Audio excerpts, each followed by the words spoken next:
Welcome back to the Subiaco Oval. It's well, welcome to Mark Reddings, who joins us. Good afternoon, Mark. Good afternoon, Matthew. Yes, a real scent of September here at Subiaco, and indeed around the nation some important games being played which will have a major bearing on the top 8 as Darren Glass stands aside Brendan Favola. That will be a crucial matchup.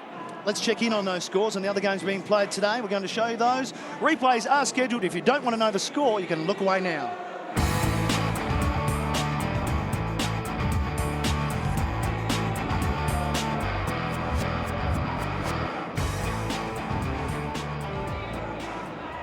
Carlton getting prepared as we say another warm welcome to Michael Thompson. Thanks very much, Matthew. Perfect conditions down here. There's a gentle breeze. The ground is dry. The area where the centre circle is where they bounce the ball, that's been re-turfed on Monday. Could be a little bit slippery underfoot, but generally perfect conditions. No excuses today. Should see a great game. Round 20 action from Subiaco. It's the Eagles hosting Carlton. Out of the middle, Fletcher left it behind. Stevens taken by a couple of Eagles. Hard footy to be won there. And it will be Stevens who'll get the first possession of the afternoon. Some key matchups through the middle today, particularly for Carlton, to try to shut down these West Coast Eagles inside the 50 for Vola. Well, this could be a dream start for the Blues. Too much carry for the initial target there for Stevens, and Brendan Favola came into this match with a slight injury concern. Can go back and shoot on goal from just on the 50.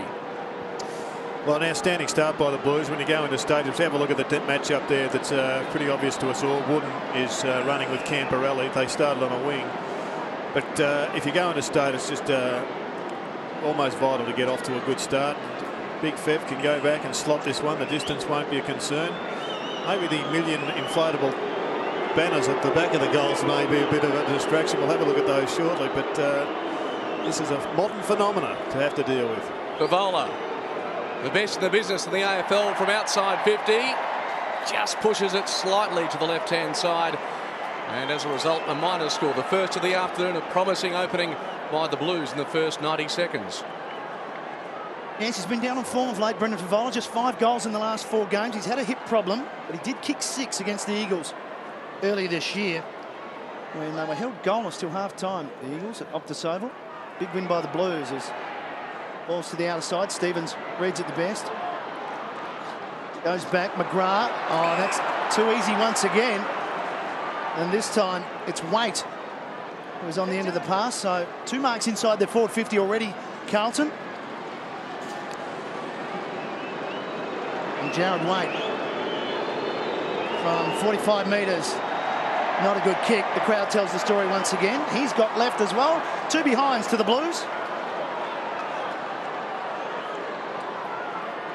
And it's time to reload. David Webpunda.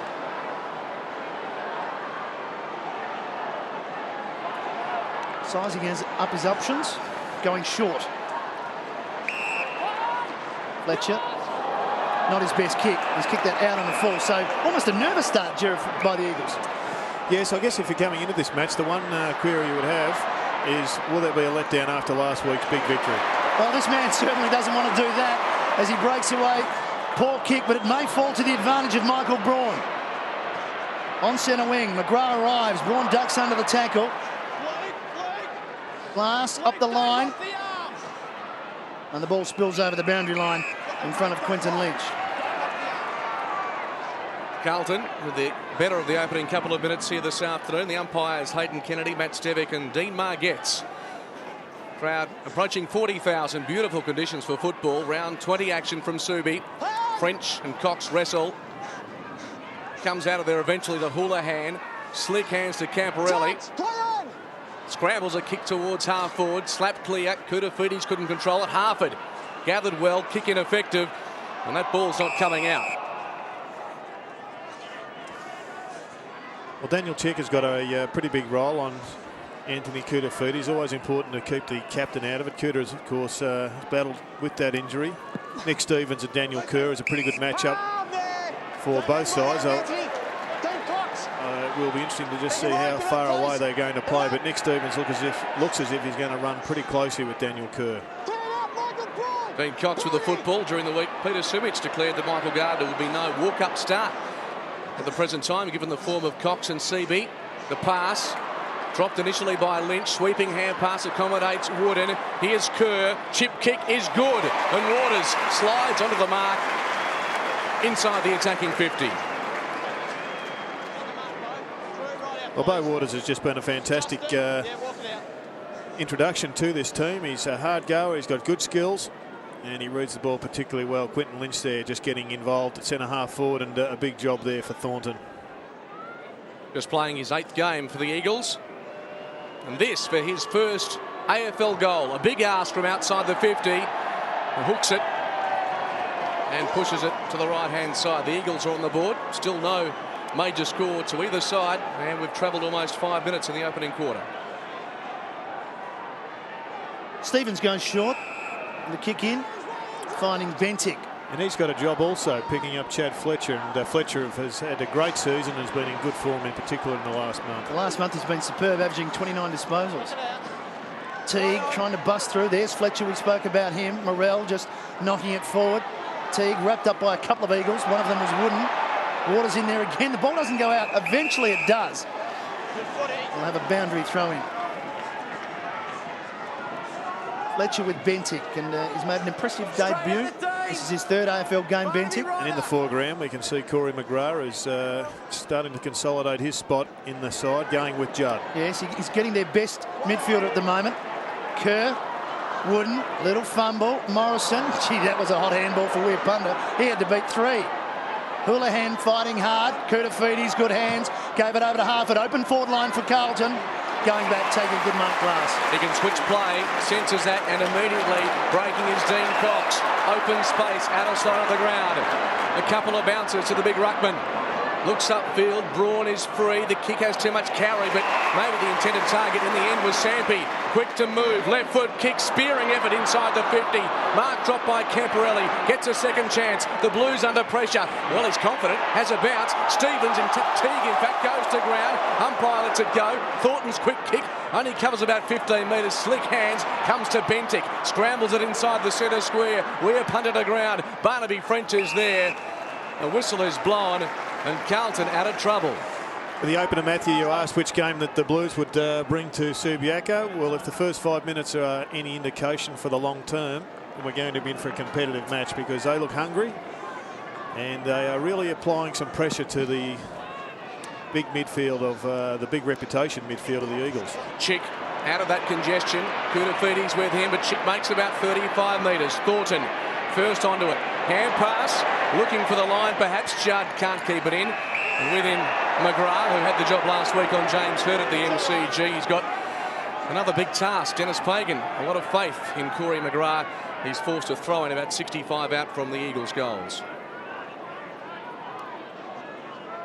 Cox is there with French, who headed down in the Judd direction. Taps it out towards Kerr. Trying to slip through Fletcher. Tough to get the ball clear, and we have another bounce. On the point of the square, no goals as yet. 2 points to Carlton, and 1 point to the West Coast. And of course, one of the danger men for the West Coast is Phil Matera and Glenn Bowyer there with the as an important a job as there is for the Blues today. Came into the side also with Justin Davies. The changes from the team that defeated the Bombers last week. Here is Sampi. He'll back himself to outrun Bannister, to Braun, back to Kerr. Heads long towards the goal square. Lovely kick. It's going all the way. Matera gets back now. Cleverly keeps it in play. It's got to beat 2, but it's not beyond him. A chance now. Lynch using his strength. Round the corner too far. Just to behind. And in those sort of situations, Matera's so dangerous. He can keep the ball alive and almost invent something when it appears to be out of the contest. Yes, and it's a time when you've got to really just watch the man. Bowyer's just got to almost ignore the footy and keep his eyes on Phil Matera. So dangerous. Quinton Lynch is obviously off to a fly. He's had a couple of touches. That one's not 15, so Camporelli is going to be forced to find a target here. And forced he is. They are under the pump. Livingston. Bowyer slipped it back to Livingston, and he's kicked it out on the full. Great pressure from the West Coast forwards. They forced a turnover. And it almost distinguishes the winning side from the losing side, and that is the forward pressure. I'm not sure how you record it accurately, but you can just sense when you get to a game that if the forwards are hungry for the tackle, then you're going to go a long way to winning. Mark Seaby gives ground and goes. Well, the ruckmen are passing to each other. You don't see that very often. Dean Cox, 60 metres out from goal. Big pack of players in the goal square. Cox heads to the top of the square. Seaby came in, also French, didn't take it. Houlihan breaking free, goes with a torpedo punt, slides off the side a little bit. Wait, it's got to beat Hunter. Eagles everywhere. One of them is Daniel Kerr. Matera slides in the pocket, but he didn't take that option. He gave it to Hunter. In turn to Josh Wooden. Low spearing pass is a good one. And Seaby, who didn't want to have a shot for goal from the boundary, is now directly in front and only 40 metres out from goal. And he's just replacing the divot that got underneath what looks like a shin guard. But I think Corey McGrath just had to do a little bit better on this occasion. He could have come across, had to make a lunge, even attempt the lunge. May have been blindsided by Chris Judd. Despite his focus being on preventing Judd from getting touches, he's still got to look at the bigger picture. 10 goals, 7 for the season for Mark Seaby. One of 4 West Coast Eagles that have received Rising Star nominations, and he's kicked the first goal for the afternoon.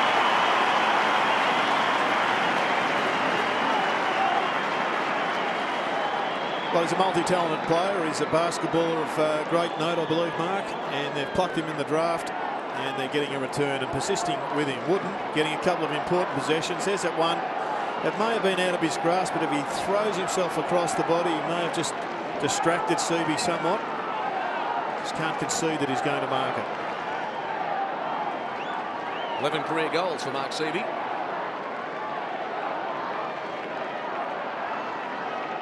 First goal of the afternoon to the West Coast Eagles. They lead by that margin.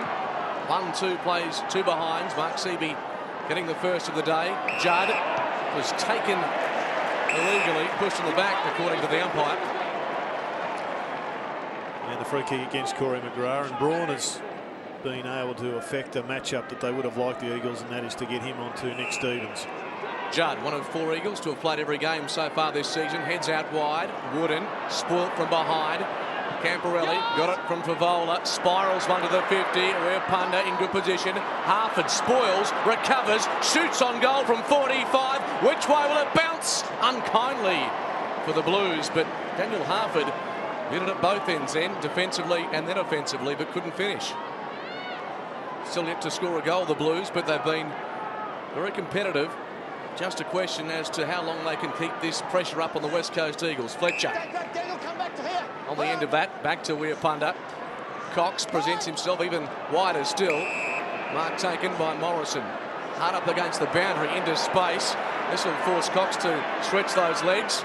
All in vain, however, underneath the scoreboard, and it trickles over for a boundary throw-in. 5-point margin. Big Dean Cox has shouldered the load beautifully this year in the absence of Michael Gardner. French worked out of it nicely by Cox, who decided to back himself and kick it long, but there's a characteristic mark from David Teague, one of the most courageous players in the AFL. Gives it off to Stevens. Well, Davies, he had to do better than that because he missed it and then gave up on the chase. I think he thought that Morrell was going to take it. Communication. Braun releases Judd. Out in front, he wants McDougall. Right with him, Livingston. McDougall to the top of the square. No one there except for Carlton and Bowyer. Goes out of his defensive 50. Morrell plays on, took his time taking his kick, and in the end, that caused the error. I don't know if he saw him coming. Bo Waters approached quickly, but I think he had to be a bit quicker there. Boundary throw-in on centre wing. Again, it'll be French and Cox to do battle. And Koutafidis slips in to the right spot. Camporelli's going nowhere. Carlton have got a reasonable record here at Subiaco, but of late, it's been the West Coast have been on top. And the Blues are using Anthony Koutafidis as a ruckman. Barnaby French is dropping back. And in general play, they're sometimes letting this man check become the ruck. They've got the numbers. Yep. They've certainly got the numbers through the midfield here. Banfield Got it from Chick to Wirpunda. Little chip pass over the top to Braun. Wirpunda runs on. He'll get the shepherd from Chick. Searching for McDougall. Gets him. Strong mark out in front. Tough angle to kick from. Up against the boundary. Mark, I'll ask you. Will he kick the goal? He kicked a clutch goal against the Bulldogs a fortnight ago. Similar position, and when the West Coast Eagles, we mentioned this time and time again, when they leave training, this is where they have those pot shots at goal. So they're certainly familiar with the area, the breeze, the angle that he'll have to work from, but it is a tough kick, as we can see. It just happens to be where the race is to go down to the rooms, isn't it? Of course. McDougall's been excellent of late. 13 goals in the last 4 weeks. A real focal point now. Is it coming back? No. Right on the post. Sometimes they practice that, don't they? Yes. Barter behind. West Coast 1-3. Carlton 3 points. Well, last time the Blues got themselves into trouble just taking the 10-metre kick. I'll probably try the same thing, but I reckon they've got to start looking for the longer option. And this is good enough. Stevens to himself. Pinpoints it to Morrell. They start to work it outside the defensive 50. Bowyer in a little bit of trouble. Gets it back from White. In fact, Bannister it was. Stevens on the end of it. There's a kick down the ground, and Koutafidis was held. Anthony Koutafidis bombs it long to full forward. Only one man sets himself for that. That's Adam Hunter. And he can clear it and switch play to the outer side. They've got some numbers out here. Seaby and further afield Sampi. The mark's been taken. Sweeping hand pass to Wooden. Now they can go West Coast through half back. Drives it down the outer side. Lynch is there with Thornton. The ladder just caresses it over the boundary line.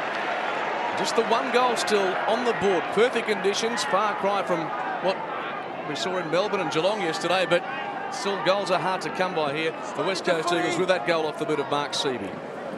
I know where I'd rather be. Yesterday was shocking weather. Beautiful here in Perth. This is McGrath underneath. French and Seaby diving in over the top. Reports in the Melbourne papers were that 5 or 6 of the players in the VFL were suffering from hypothermia yesterday. Some of the doctors really struggled with the freezing, windy conditions down at Skill. The Cats had the right idea. They sent their interchange bench back into the rooms. Why not? I would have put the best players in before the start of the game and all gone for a nice warm lunch. McGrath. Koutafidis. Whistle on the play. Umpire Stevic saying throw it in. Well, the Eagles have got their goal on the board and a couple of disappointing results at the other end of the ground. But I think Dennis Pagan, right at this stage, would be pretty happy with the way that his side has started. They've come off the plane and they look at this stage to have the taste for the competition. The last time they were here in round 15 last year, they've been by 116 points. Very disappointing performance. At the moment, they've held the Eagles to 1 goal. And 7.5 minutes remaining in the first term. Dennis Pagan with his team. 8 wins for the season. Last year they only managed 4. Braun. Stevens has been very busy early. Such a skillful player. Out wide. Too much strength there from Banfield, but Davies, the second effort was good. He's free. Kicks it to the open forward line. 1-on-1. Glass in the best position in front of Favola. Gives it to Morrison. Down the corridor, a little dangerously, but Hunter held his ground. Good matchup, this one. Hunter versus Jared White. White's got plenty of athleticism, as has Hunter, and they're on a big ground. They can really make each other work. What a great kick by Hunter. Staker was caught under the flight of the football. Morrell. Now the Blues can hurt them the other way. Lappin streaming through the centre square. Got it from Houlihan. Spears it. In fact, just checked the kick marginally in the end. And Favola from 50 directly in front. Distance won't be a problem. The accuracy, the only question. Well, he stated himself that he prefers them from outside 50, Brendan Favola, than when they're a little bit closer. But the first one was he pulled a little bit. Once again, he's got that barrage of blow-up toys that he's got to compete with. Yes. No goals here. They can be distracted. Brendan Favola's kicked 25 goals, 10 from outside the 50 this season, the best of any player in the AFL. right foot drop punt. Again, he's pulled it left, and again he's missed. And you get the feeling, Gerard, if Brendan Favola kicks 6 or 7, there's some chance if he continues in that vein, they're going to really struggle. Yeah, he's going to have to reassess the sights. He's just trying for that extra distance and not running quite wide enough to the right. He's pulling it left. Where Punda takes the kick, as usual. Emily started on the bench. Pretty good last week against the Lions. Judd was coming for him, but decides to head up towards Fletcher. Poor kick in the end. Bentic missed by Hunter. Back to Stevens, and that's a beautiful kick. He's doing all right, Bentic. He's kept Fletcher, who's a ball magnet, to just 2 possessions. Yep. Kurtafidis going long. Davies couldn't take the mark. Ball at ground level. Coming through Morrison, kicking out on the full. So again, pressure from the forward yep. lines. We've got both sides really hungry for that pressure inside their forward 50. And therefore, we're getting a pretty scrappy game up forward. Corey McGrath, right where the 50 dissects the boundary line. Got the job on Chris Judd. He's had 4 disposals. McGrath, it's not a great kick, but it's still a chance not to be for Glass, who was in the best spot once again. Morrison, some running support from Wooden.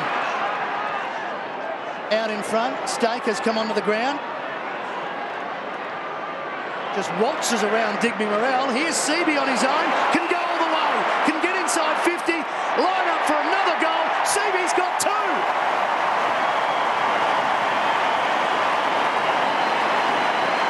Just the 2 goals so far, all of them to Mark Seaby. And I hope you're enjoying this game uninterrupted on Fox Footy.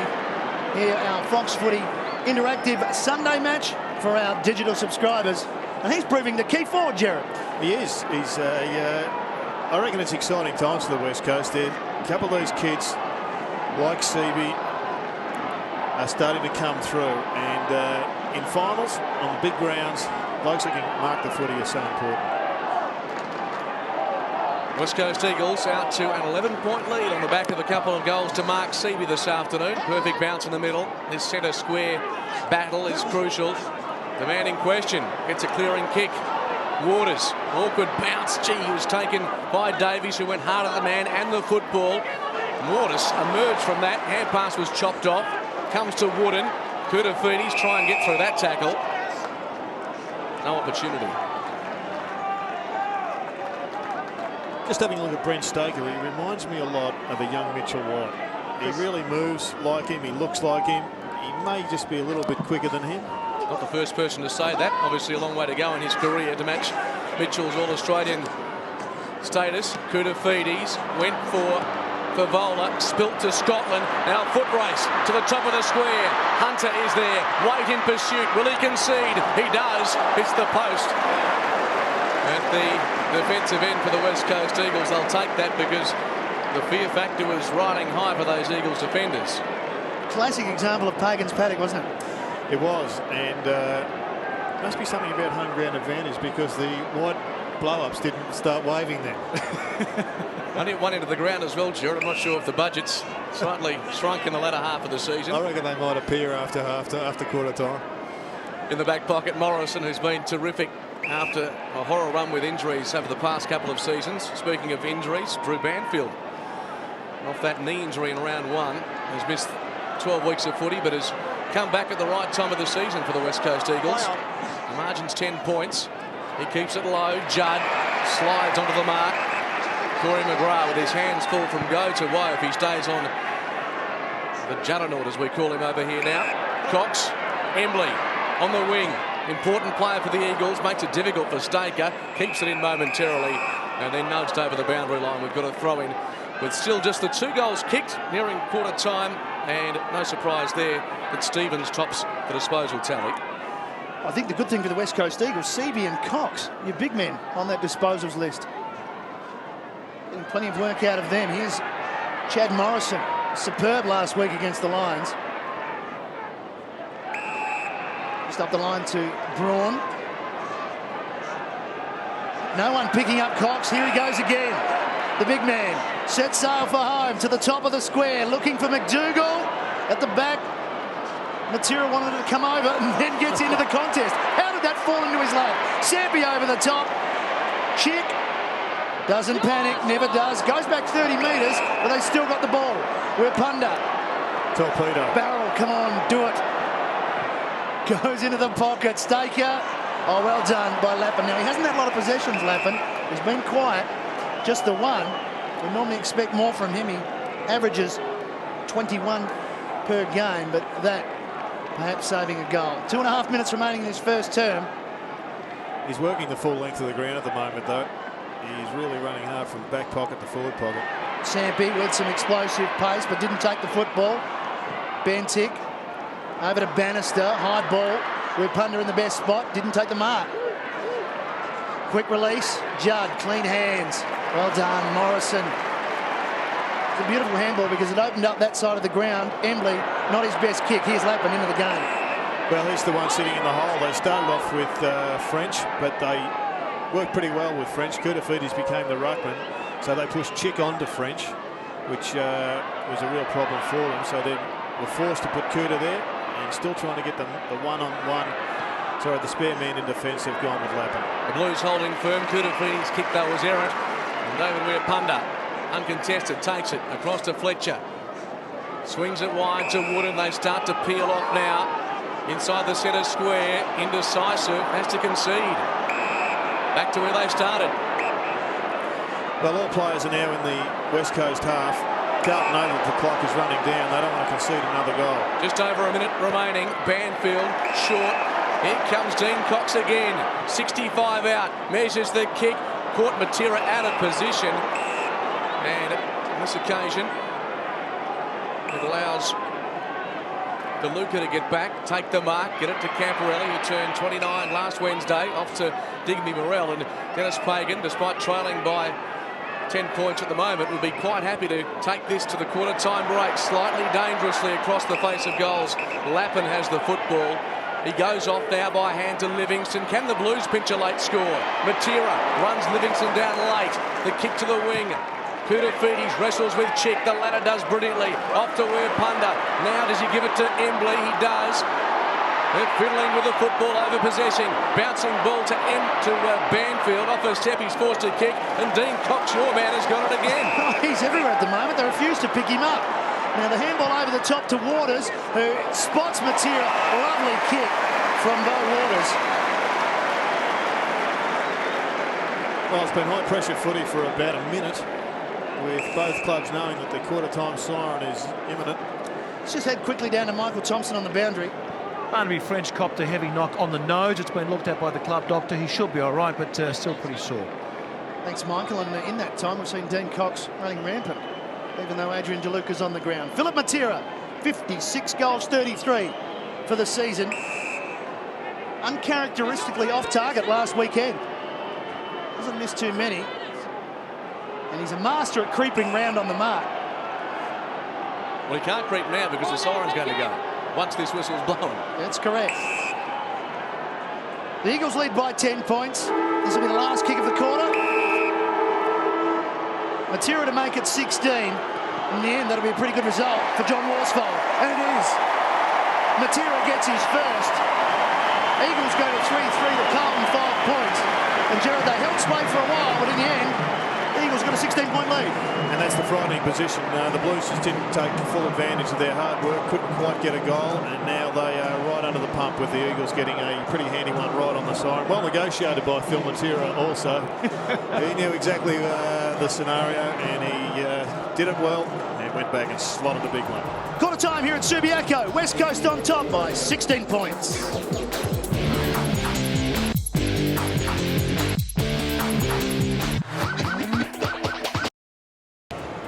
Second quarter just about to get underway. 16-point margin. Umpire Dean Margetts to start it off. And Carlton have started off with Pagan's paddock. Every player up on the centre square line. Going through hard, Bannister. You heard Dean Margetts got him high. Oh, blind tight, got him high. I think it might have been Damien Atkins that came through. Bo Waters even. Bo Waters. He doesn't mind a scalp. It's Bannister driving long. Koutafidis. Oh, big leap from Lapham. Got nowhere near the football. And Daniel Chick sees it towards the boundary line. Well, about at the 20-minute mark, they push Kuta forward. And they're trying to isolate him as the centre-half forward up against Daniel Chick. They've also got Lappin also running from the half-forward line into the midfield. And we haven't seen Lance Whitnell yet. He's still on the bench there for Carlton. Line, wait it up now. Thanks. Yes, Chris. Inside the forward 50 This way. for the Blues. Watch the footy. DeLuca with Cox, and Koutafidis just trying to force it forward, but Fletcher was in the way. With Punda, that handball set up Hunter. Stevens forgot to tackle him. Good tackle. Fletcher, that's a better one. Braun, Bentic is there. Braun just hacks it out of the air. Cox went without it. Fletcher gives it back to Punda, who started the whole thing. They're using up plenty of possessions, but they haven't gone too far. Eventually, Braun will find himself clear. Good run from defence here, and Brendan Favola is going to really have to watch this. It's been good so far, Glass, hasn't it? Got good pace. Kick, just dropping short, just died on the end there. Lapham getting in the way.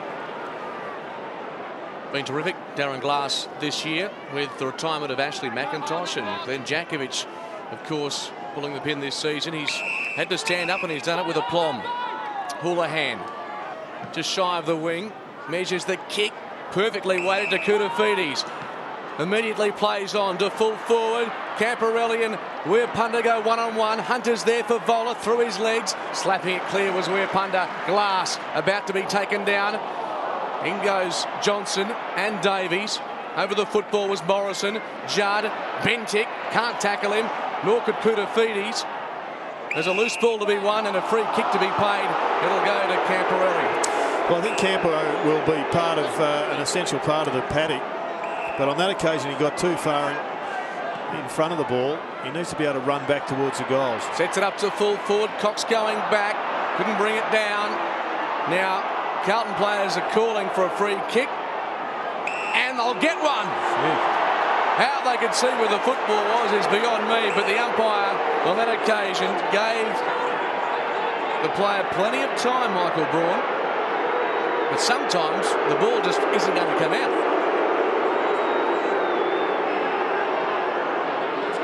The case has been pleaded unsuccessfully from Michael Braun's behalf, but Anthony Koutafidis has the ball in his hands.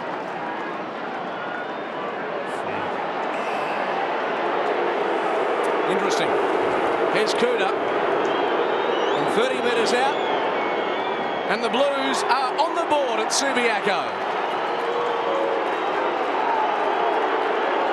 Anthony Koutafidis gets a goal, perhaps controversially, after that holding the ball decision. It has been raging the last 2 or 3 weeks. Gerard, maybe not in that situation, but what's your verdict?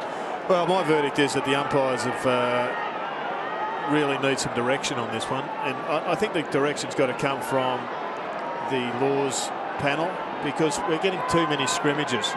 The umpires are to play a role in fixing it. Anthony Koutafidis from a pretty lucky free kick gets Carlton's first goal. It comes in the second term after 4 minutes.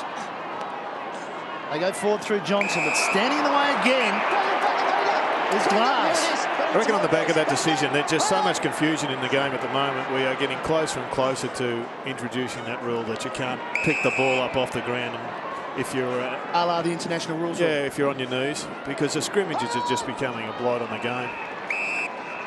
Whether or not it needs a rule change immediately is debatable, but with every passing week, it seems as if the scrimmage is making the game more like rugby union or British Bulldog. British Bulldog, there was a bit of that last night. Oh. And we all know Leo Barry is the world champion of British Bulldog. He certainly is. Here's Morrison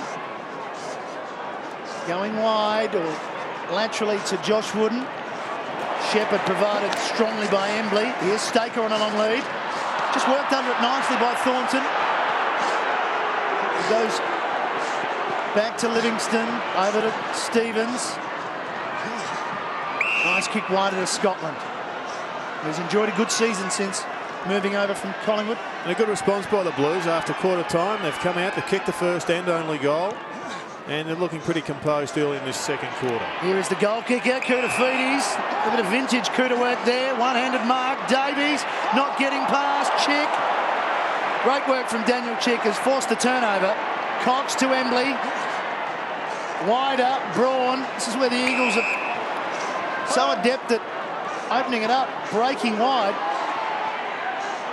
Well, they've gone back through the middle, so some hesitance there. Wooden back to Embley. Staker again. Thornton again with a spoil. That's good work by Stevens. The look away handball. Back to Bannister. Took his time, but in the end he got it to Camporelli. Good play by Camporelli. It's a good matchup, dragging Wirrapunda up the ground a little bit. Open forward line, kicks inside the 50. Houlihan, one hand to it, and spills over the boundary line. Well, Kouta so far in this term has provided a bit of a target for the Blues across that half-forward line. He's become their leading disposal getter with 9 alongside Nick Stevens.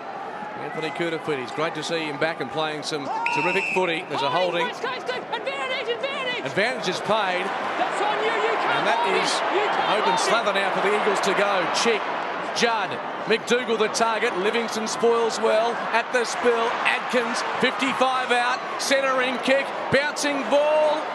Just fades. And Morrell tracking it towards the goal line, sees it through safely for a minor score. The Eagles getting their first of this second term. Interesting, that last boundary throw in. The Blues are working Chris Judd over pretty well. They're getting someone else to take him, and Corey McGrath runs forward into the hole. Stay there. If they win possession, it's an easy goal. They didn't win possession, and it was Chris Judd who burst away. So a bit of Russian roulette running at these boundary throw-ins. Here is Corey McGrath heading to the contest on the wing. Teague there for the Blues. Tackled well by Staker. DeLuca.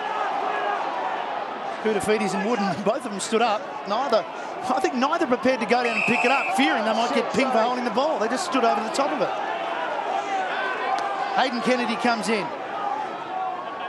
Yep. Lovely bounce. Right in front of us. Cox and DeLuca. Koutafidis went without it. Tunneled through by McGrath. Morrison, we get a free kick too high. Advantage is paid, as you heard, as Wooden. Inside 50, McDougall came out. Bannister did well. Knowing McDougall was coming, did enough to force it over the line. Eagles fans aren't happy about something. Of course, that is the end that is covered with blow-up toys to put off the Carlton faithful. Holding advantage. Who else? Chris Judd. Goal. If you're going to have an advantage, it is this man. Give it to the Juddenaught. First goal for Chris Judd. Twice so far in this quarter he's been on the end of an advantage rule, and they get to a 17-point lead. And Jared, you mentioned the Scott Camporelli matchup for our digital subscribers. That is the hot shot at the moment, the Camporelli-David Wirrapunda matchup. You can follow that on your interactive display. And we saw the possession that was all important there. McGrath just went to ground, and Chris Judd gets his goal.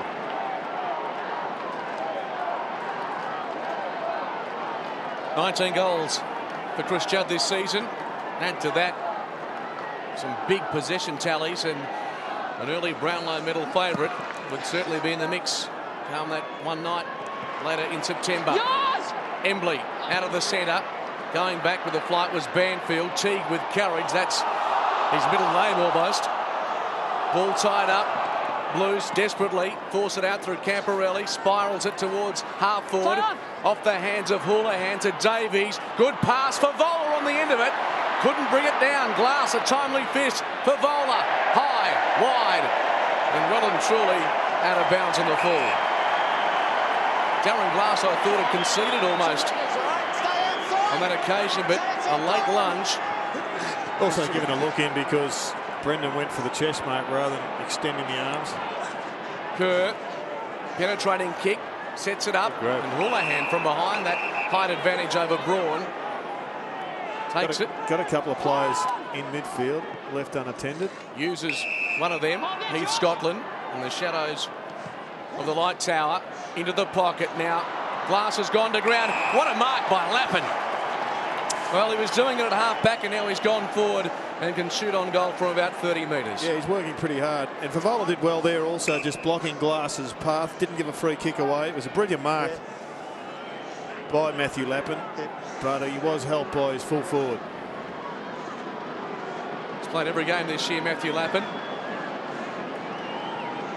Runner out just now with Brendan Favola. Be a message, I'm sure, about the actions just prior to this one where he had an opportunity, but he should also be congratulated on being involved in setting up this opportunity. This for Carlton, second of the day, draws it back straight through the middle, and Carlton have got their second.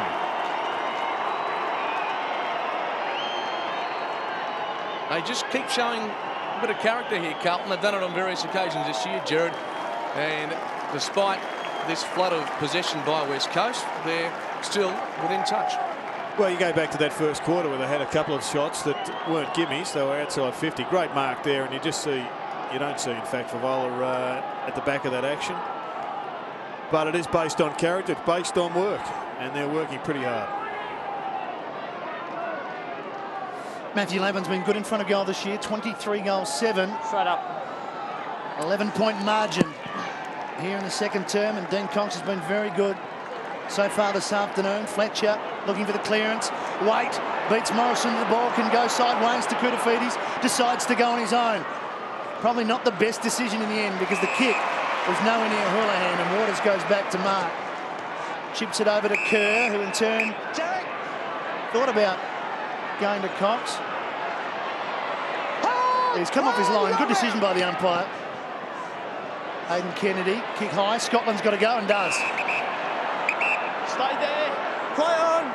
Wheels around onto the left. Poor kick. Play on. Falls for Bentic. Handball to Johnson. Doesn't kick too long. Has an open goal square though. It hits the post. Let's go down to Michael Thompson once again. Chad Morrison just leaving the ground. He copped a nasty knock on his right shoulder. It's either the collarbone area or that ball joint on the end, but not looking too good for the number 5. Thanks, Michael. Perhaps the AC joint problem there. Chris Judd comes back onto the ground, and Carlton a 2-6, West Coast 4-4.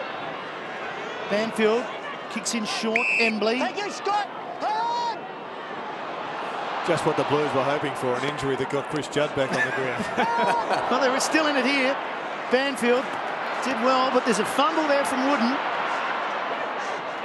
Good enough to get it onto Jones. In turn, over the top, Chick with confidence. Back through the middle of the ground. Gets underneath a little bit. McDougall is his target. Seaby's there as well. Okay. Here's Judd. Not there. Adkins. Fletcher. Goal! Weight of numbers. West Coast had to get it in the end. Chad Fletcher kicks the goal and moved that pretty quickly. And I guess if you keep it alive inside your forward 50, something's got to happen, Jared. Well, it's just based on hard work as well. They're going pretty well, the West Coast Eagles. They're being restricted and harassed by a very determined Blues outfit. But Chad Fletcher, who's had his problems getting the footy to some degree today, being held to 8 possessions by Bentic, gets a goal, an important one as well. At margin 16 points, Chad Fletcher coming off 31 disposals against Brisbane last week, a season high. Part of this brilliant Eagles midfield. Cox rebounds to Kerr. Torpedo inside the 50. Carlton with the numbers. Sampi, always dangerous in this situation, gathers. He's always a chance in this situation. Outside of the boot. Oh, that's one of the goals of the year. Ashley Sampi. As soon as he got close, Jared, you could tell that the eyes were lighting up and a bit of magic wasn't far away. Yeah, it was, as you rightly called, one of the goals of the year. The pace here was electrifying. Nick Stevens was in pursuit, but he burned him off, and he just went with the boomerang as if he'd been doing it all his life.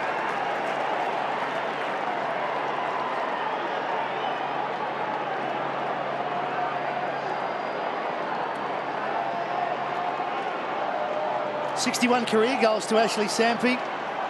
That one, certainly on his highlight reel, one of the best you'll see. Cox, a well-deserved break on the boundary. 2 quick goals to West Coast. Margin out to 22 points.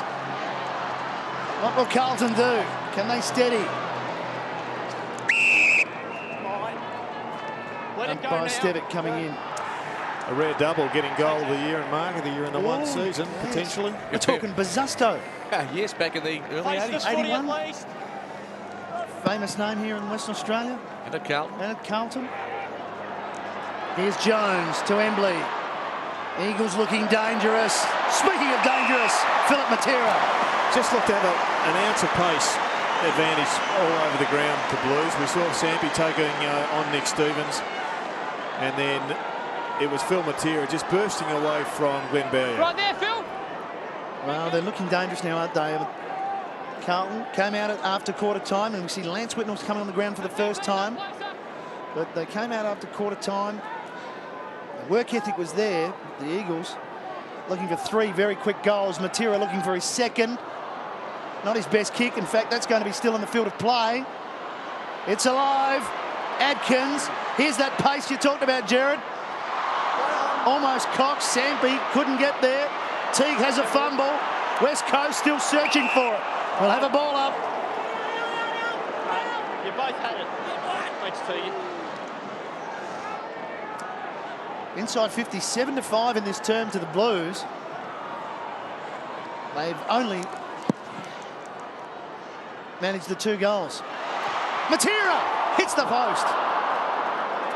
And they're starting to look very dangerous from the stoppages. They're starting to look dangerous all over the ground. That pace is really a big factor here. On Subiaco, there are always going to be spaces, and the more the game opens up, I think the more the West Coast are going to be able to exploit it. It's a far cry from the conditions that the Eagles face in round 5 at Optus Oval. And Dennis Pagan would obviously understand the deficiency he's got there, for he's trying to play a very closed brand of football. All but Favola are in their defensive half at the moment. Thornton heads out wide and picks out Morrell. Higby Morrell kicks down the line. At the back, Judd will come from behind. He and Seavey fight over the football, but the big man, number 14, who's got a couple of goals next to his name, says, I'll take it, but I'll give you one behind. Judd, stake of the target, off hands. Morrell cleans up, and the Blues can build through Thornton. Lance Whitnall onto the ground within Hunter. And he's played a very good role, Adam Hunter, in defence at times this year. Enjoys the challenges of taking on some of the bigger names. 23 points that margin. Eagles taking control in the second quarter. Stevens over the football. Makes about 35 metres. The bouncing ball. Lappin's got a few to beat here. One of whom is Waters. Across to Kerr. Loops it over the top. They're away now. West Coast through the middle. Hunter. Linking up was Braun. Kicks very wide. Adkins.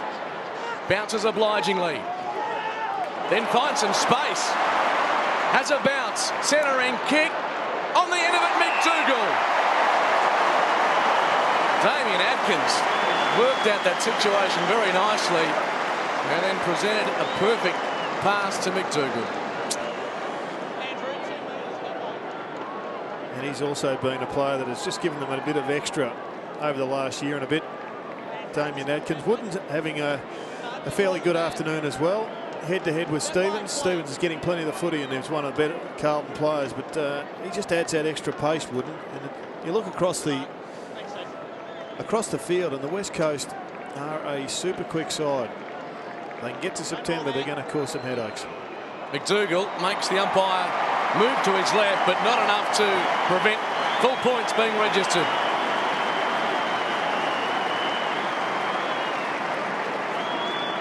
Andrew McDougall has certainly come of age in the second half of the season. 4 goals last week, 31 for the season, as Andrew Embley comes back onto the ground. Hope you're enjoying this game, or if you're watching around Australia, live and uninterrupted on Fox Footy.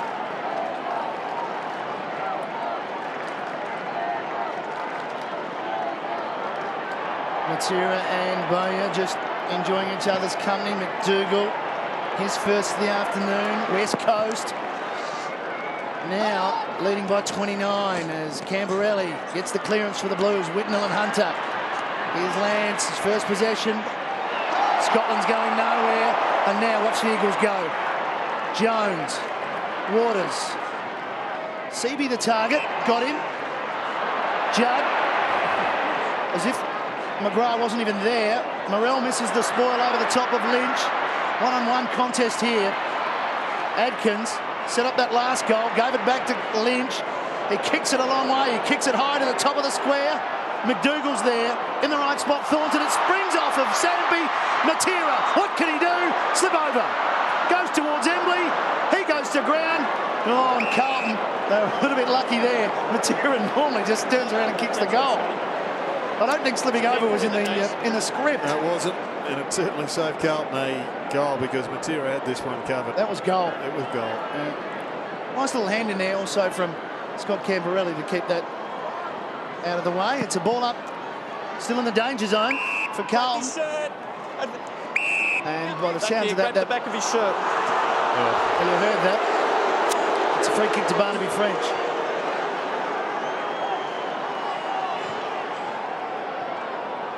Well, that was certainly there, but there were about three others. Barnaby French was grabbing holding of Mark Seaby's jumper as well. Sampy was being brutalised off the ball as well. Anyway, there's a certain amount of free kicks that can be paid in a match. You can only blow one whistle at a time. Teague to Scotland, breaking free. Favola on the lead. That's it, hands out. Hands out in front. It slipped through, but he still had them out there. The message got through. 2 more metres down. Thank you.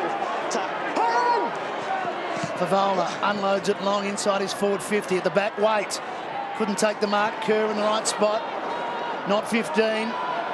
Harford. They decided it was either going to be 15 or I'm going out of bounds. Okay, not 15, Daniel. You probably couldn't hear it. It's not 15. Explanation pretty clear there for Daniel Harford, the former Hawk. 5 minutes to go before half-time. Seaby heads back towards the line.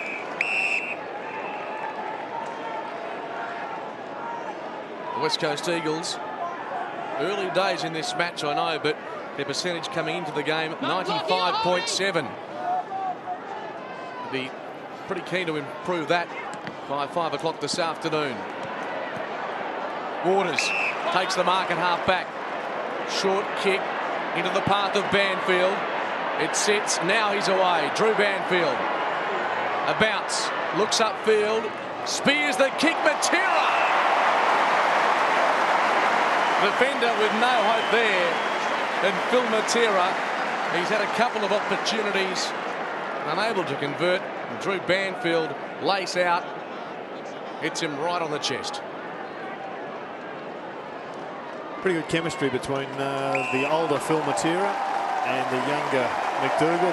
They're not leading to the same ball. One's pushing forward. If he doesn't get it, then the next one will also present a target. Jira's last goalless game this season was in round 5, coincidentally, against the Blues. Is it payback time? Not just yet. I'm sure he'll get some more chances, but he struggled last week at the Gabba to find his range, and it continues to some extent this afternoon. Margin 30 points nearing half-time. The radar's off, isn't it, for Matera at the minute? Yep. Stevens is the designated kicker this afternoon. To himself and then longer. Teague. French did well, arms free, and then Whitnell is his target. Chick has such great strength.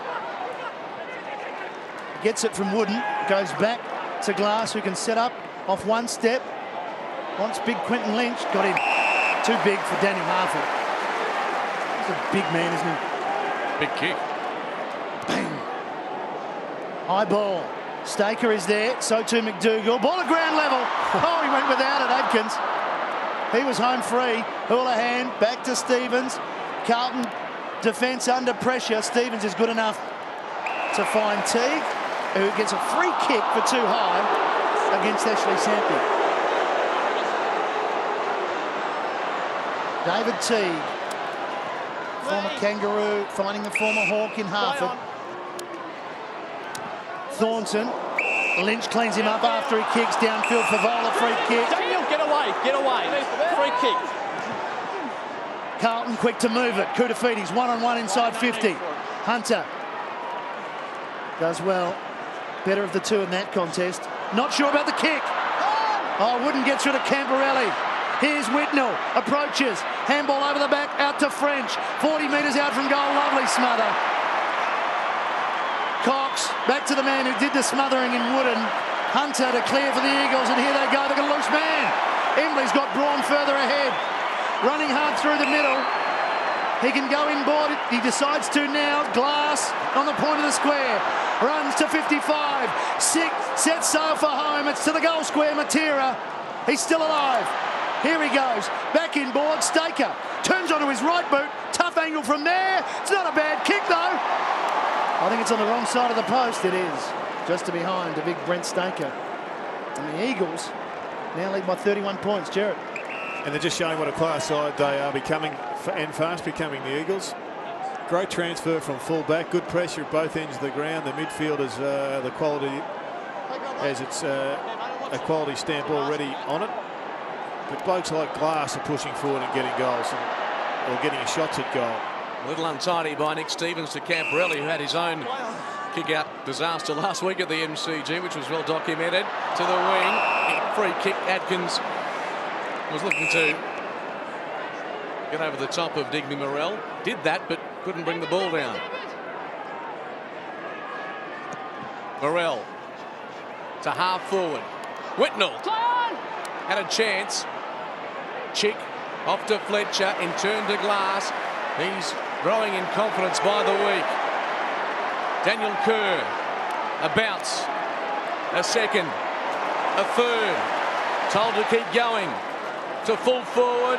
Embley was there. French dropped the mark. Now pressure for the Blues. Hand pass towards the line. Staker goes off the ground unsuccessfully. Teague dribbles it to Stevens. Still the Blues very much under pressure. Braun goes over and out. And you get the feeling half-time can't come quick enough for Carlton. Michael Braun, 10 disposals this afternoon. Just over a minute remaining. The Eagles deep in attack. Cox. Straight to McGrath. Little chip kick. Whitnell this time brings it down in front of Daniel Chick. Quick to play on is Whitnell, and that's why. Spotted a man in the middle. It's Jared Waite. Carlton moving quickly. DeLuca's right on 50. Open forward line. Favola wants it, and it's an open goal square now. DeLuca's made a meal of it. That was probably the most promising move for quite a while, Jared. And it was an anticlimax. Yeah, it was unfortunate. DeLuca, he wasn't back far enough to honour the lead of Favola, and then under pressure, he, as you said, he mucked it up. Been impressed with the work rate of Lance Whitnell, though, since coming on. He hasn't dominated by any means, but he's really working hard for his club. Providing a target. Glass has been superb. Disposal number 10.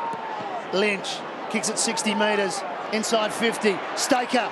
Got it. Fantastic mark.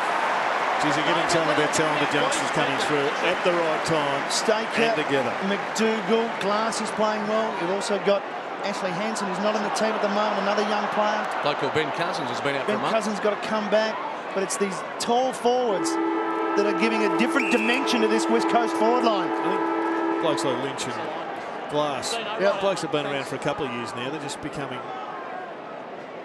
more regular and more seasoned AFL footballers. I think you're seeing patience at the AFL level, whether it be coaches or players, can sometimes end up being rewarded. Been a lot of discussion about which club could create the problems from just outside the 8 if they can manage to grab that 8th position. I reckon I'm looking at the club right now. Oh, they'll be in the 8. Brent Staker. We saw Philip Matera kick a goal on the siren in the first quarter. Can Staker do likewise from 52 metres? Pushes it right, just the behind. West Coast, they led by 16 points at quarter time. They'll be pretty pleased because they've been able to double that and stretch it out to 32 points. 7 goals 8 to 2 goals 6. Carlton bench and Johnson sitting down, and there's Glass and Favola. It's been a good matchup. Glass in control of that contest at the moment. his first half. Eagles, Embley with Staker in the foreground and 6 players involved at the other end of the ground, having a bit of a push and shove, bit of argy-bargy. They've got the Luca end weight up in that half-forward line, so they're going a bit taller in the second half. Second half is underway as Nick Stevens gets the first clearance and drives it inside his forward 50. Jared Waite going back with him, Morrison. Little give to Glass, who pirouettes and takes it over the line. And good news for the Eagles, because Morrison, we suspected, was out with an AC joint injury of some sort, but he's back out in the ground, so it can't have been too severe. Yep. He's been in good form. Here's Cox over the top of Whitnell. A give from Bentic. Scotland stepping around, kicking to the goal square for Vola. Chance, or it's Waite, I should say. It didn't work too well for him. The Eagles clear. And they've got some space. Lynch breaking through the middle. A mongrel kick, but it falls, almost fell for Sampy. Teague, great tackle. Ashley Sampy, West Coast a chance here. McDougall. Livingston, likewise a good tackle. It's great tackling from both teams. Scotland will kick off the ground with Punda.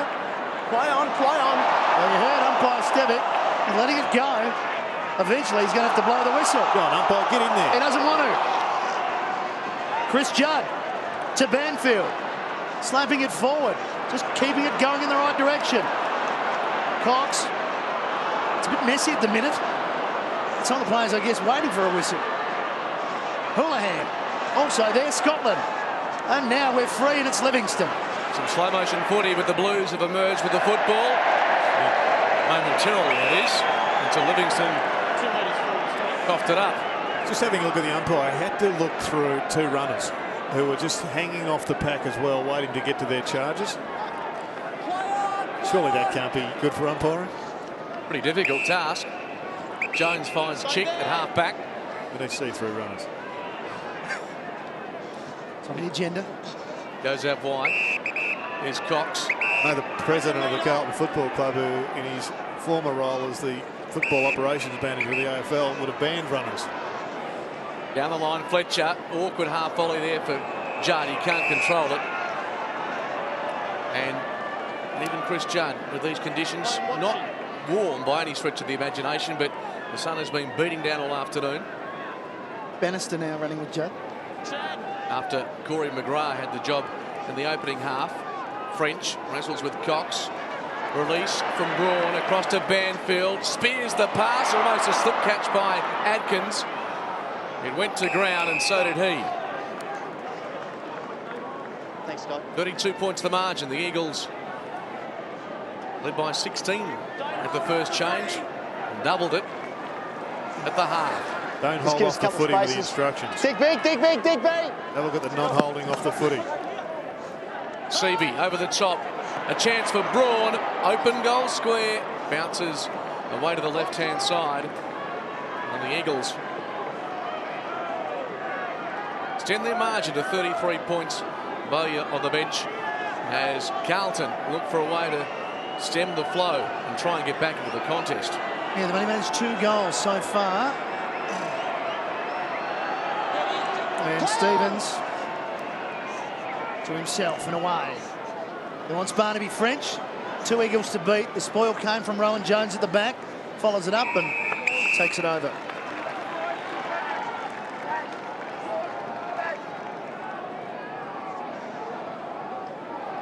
Boundary throw in. Again, it'll be Cox and French. Bannister's kick smothered. Clean take by Chick. Needs to find a target. Looks up. He's got 3 to pick from. Beautiful half volley take by Sampy. Out wide at a Wooden.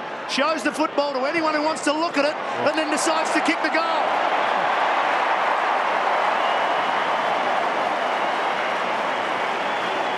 Who needs to handball? He can just kick a goal off 1 step. First goal of the 3rd term to the Eagles. Well, it didn't augur well for a closest finish, because Josh Wooden was just playing with a couple of players there. Damien Adkins was the only loser out of that operation, because he was the man who was used for the dummy. But a good goal to Josh Wooden.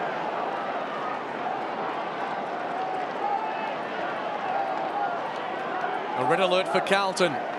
The Eagles 8-9. And the Blues anchored on 2-6. Out of the centre. French down to Scotland. Ricocheted off Judd to half forward. Teague put his body over it. Lacking support. Now Houlihan gathers and has a bounce. Not a lot to go to. Down the corridor. Hunter from behind. Spoils Whitnell for Vola. Interesting disposal. Weight of numbers again. Blue and gold everywhere. Wooden out to Banfield. Approaches the 50. Kicks long. Seavey caught behind. Getting back with the flight. Barnaby French did very well. They're playing a lot of their game inside the defensive 50 at the present time. Koutoufides spears it to Stevens. A couple of the key playmakers involved. Off to Lappin. Better looking effort here by the Blues. Waite charges through. Off to Lappin. Took a long time. As a result, the kick was affected. And Lynch, just working off his man, takes the mark. And there's no doubt he'll thump this long and wide. And Damien Atkins has made some space on the outer side. Got some real space, as you mentioned, Mark, and wasted it with a poor kick. Chance for Carlton to clear. Lappin. The give on the up from Morrell. Lappin. Pass is good. DeLuca. And DeLuca's got the ball, and I think he's going to get the runner shortly too, because Dennis Pager would have preferred a bit of contest at that last option. And he won't be happy with that kick either. The runner's having a chat to him. I don't know if he's going to stay there that long, but we're back with Josh Wooden. Handball over the top. Jones has got so much time, and Josh Wooden has missed his target. No Carlton player was running towards Rowan Jones. They're all running back into defence. He could have waltzed towards the 50. And while Josh Wooden just kicked a good goal, he mucked that one up. 39 points. Here's the margin. The lead for the West Coast Eagles. We're keen to have a big win here. Daniel Chicken. Just having a, well, we've got a stoppage here. It's a big ground, I understand that, but the umpires, we've got a 3-umpire situation. You've got one in control there. The other one is 100 metres away at one end of the ground, and the other one's about 60 metres away. And you just wonder whether or not we've still got a one-umpire system, because it would appear those two umpires, and we may be able to pan wider. There's one, a good 100 metres away from the play. Well, I think what they're looking for in that situation is to stop some off-the-ball incidents, but when Carlton play with a paddock, there's no one up there. But you'd rather have players around the ball being under scrutiny rather than where the blokes players are 150 metres away being under scrutiny. Banfield hitting it long. Seavey was the target. He gets it while he's on the ground. Here's a man that loves to be on the ground and loves to kick goals. He's missed. 1 goal 3, and from memory, Mark, 1 out in the full. The gates are there. The flood is about to push it open, I think. Yeah, there's definitely a squeaking noise. Hang on if you're a Carlton supporter. It could get a little ugly, but as we've seen this year, they've got plenty of character. The time to show it is right now. Stevens outside the defensive 50. Morrell was there, sees it over for a throw-in. Margin 40 points.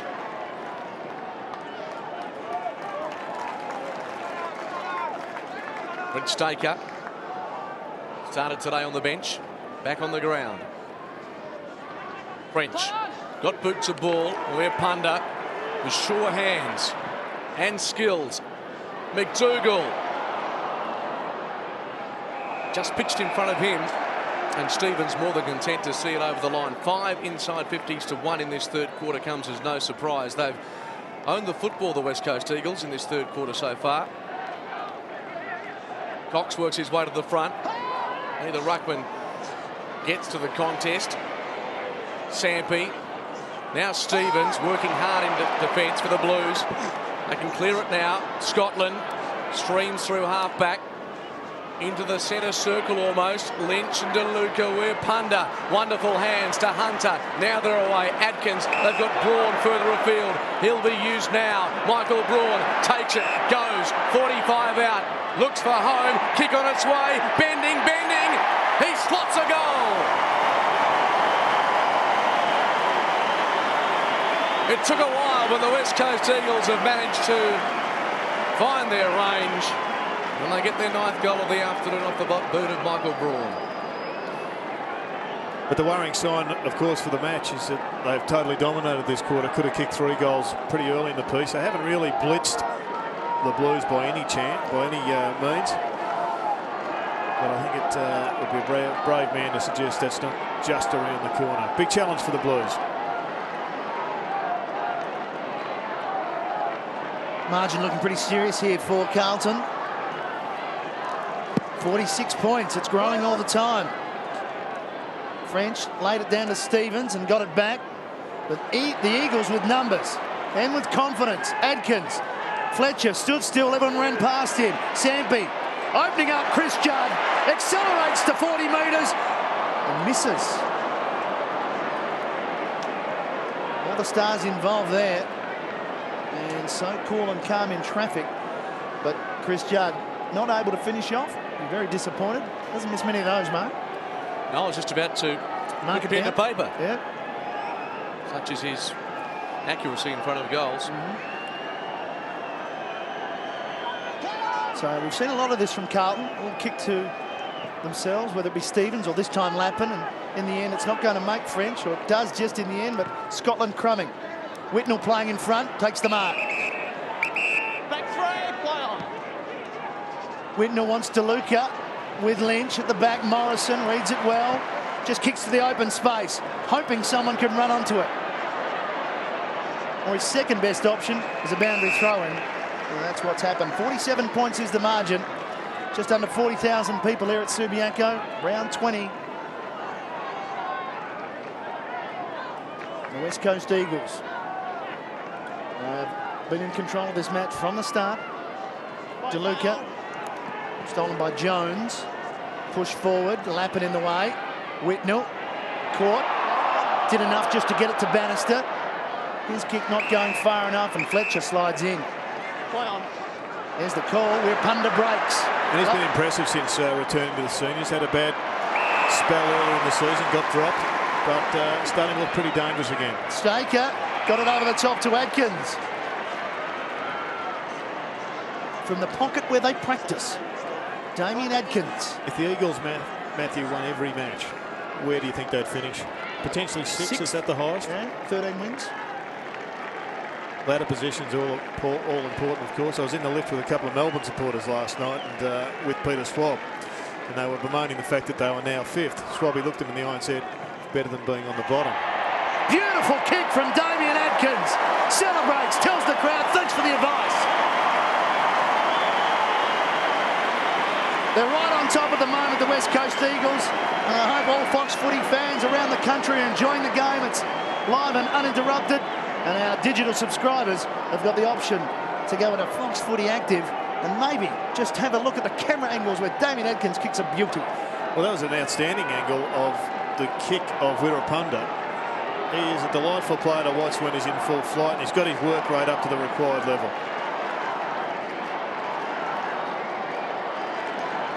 The West Coast Eagles starting to turn it on at Subiaco. They've got a sniff of September, and they can really build their percentage over the next quarter and a half. Out of the middle, Johnson I gave it a chance, guys. taken in a tackle. Thanks, Brett. Daniel Kerr, video killed the radio star, but couldn't get him at the tribunal this week. Interesting scenario, having sat through that. Johnson, Play on. again, can't get his hands free. Nor can Judd. Play on. Another stoppage, but the umpire determined to let them go. Spills out wide. Adkins, bit of panache. Embley, short to Fletcher, can keep going, wrong-sided. To the top of the square. Mark required, none forthcoming. And it trickles over the line for another behind. Inside 50s are starting to really tally up for the West Coast Eagles. David Teague has had his work cut out. 9-1, Matthew. So the Carlton defence under siege in this third quarter. Yeah, it's really, I mean, at halftime there wasn't much in it in the inside 50 statistic, but blowing out now, they're dominating. Carlton don't look like scoring a goal at the moment, and they don't look like getting out. Well, they may, with a bit of luck, get it out of the defensive 50.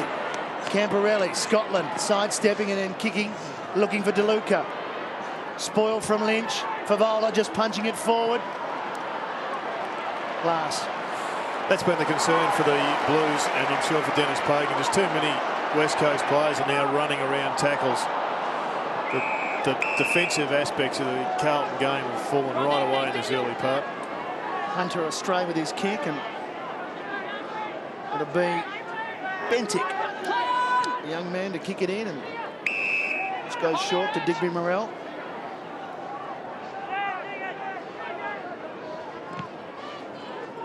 He's heading towards Favola, but he's got to beat two. He won't beat Embley, who's so good overhead. Misses his target, but it doesn't matter because Material's got time to run onto it. And look at the run here by the Eagles. Embley, hard running. Low pass, wants McDougall. Livingston right with him. McDougall gathers nicely. Round the body, it's not bad, but Digby Morrell goes back, takes the mark. The ball was heading for its target, Andrew McDougall. And the kick by Morrell off hands, and we've got to throw in. Chad Fletcher's worked tirelessly this afternoon. Yet again, 14 disposals next to his name. A couple of former Eagles greats. John Worsfold and his left-hand man on that occasion. Peter Sumich. Loose ball, Braun. Three Blues surrounding him. Thank you. Umpire Hayden Kennedy, you can hear Michael. in the background. Working hard. A bit like you and I going to get the paper on a Monday morning out to the front yard. Puts it down. Must Just have a long driveway. Unfortunately, Don't be no. so sure. Here comes Stevens. Sampi, Fred's out a hand pass. There was a push. It'll go back to the West Coast Eagles, and Ashley Sampi, despite Chris Judd heading goalwards, will have to go back and take the kick.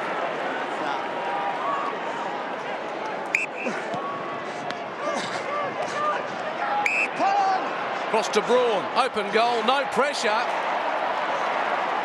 No goal. The sting out of this Carlton challenge at the moment, and the West Coast Eagles could really be putting in an even bigger gap between themselves and the Blues. They're not doing it at the present time. The kick in finds Houlihan. McGrath in front, strong hands overhead, has it at half back for Carlton. The Blues are stuck on 2-6 at the minute. They're headed for their lowest score ever against the Eagles. Still plenty of time remaining in the game, but they're just not in the contest at the minute. Waters stepping around again, as Jared mentioned. It's happening quite a bit. Now Koutafidis gets a hand in. Can he get something started for his team? He can't. We have another boundary throw in.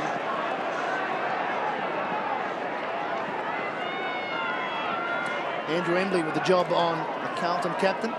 73-18. Whitnell dancing around. So too McGrath, and Bentic took the footy. Smothered. Nice work again by the Eagles. Tapped out to Judd, and away he goes from the stoppage. No one better at accelerating from the breakdown. Bad handball from Adkins, missed the target. Wooden got around Lappin. Pass on the lead, but reading it nicely for Carlton was Barnaby French. No, that's it. Hey, settle down, have your kick.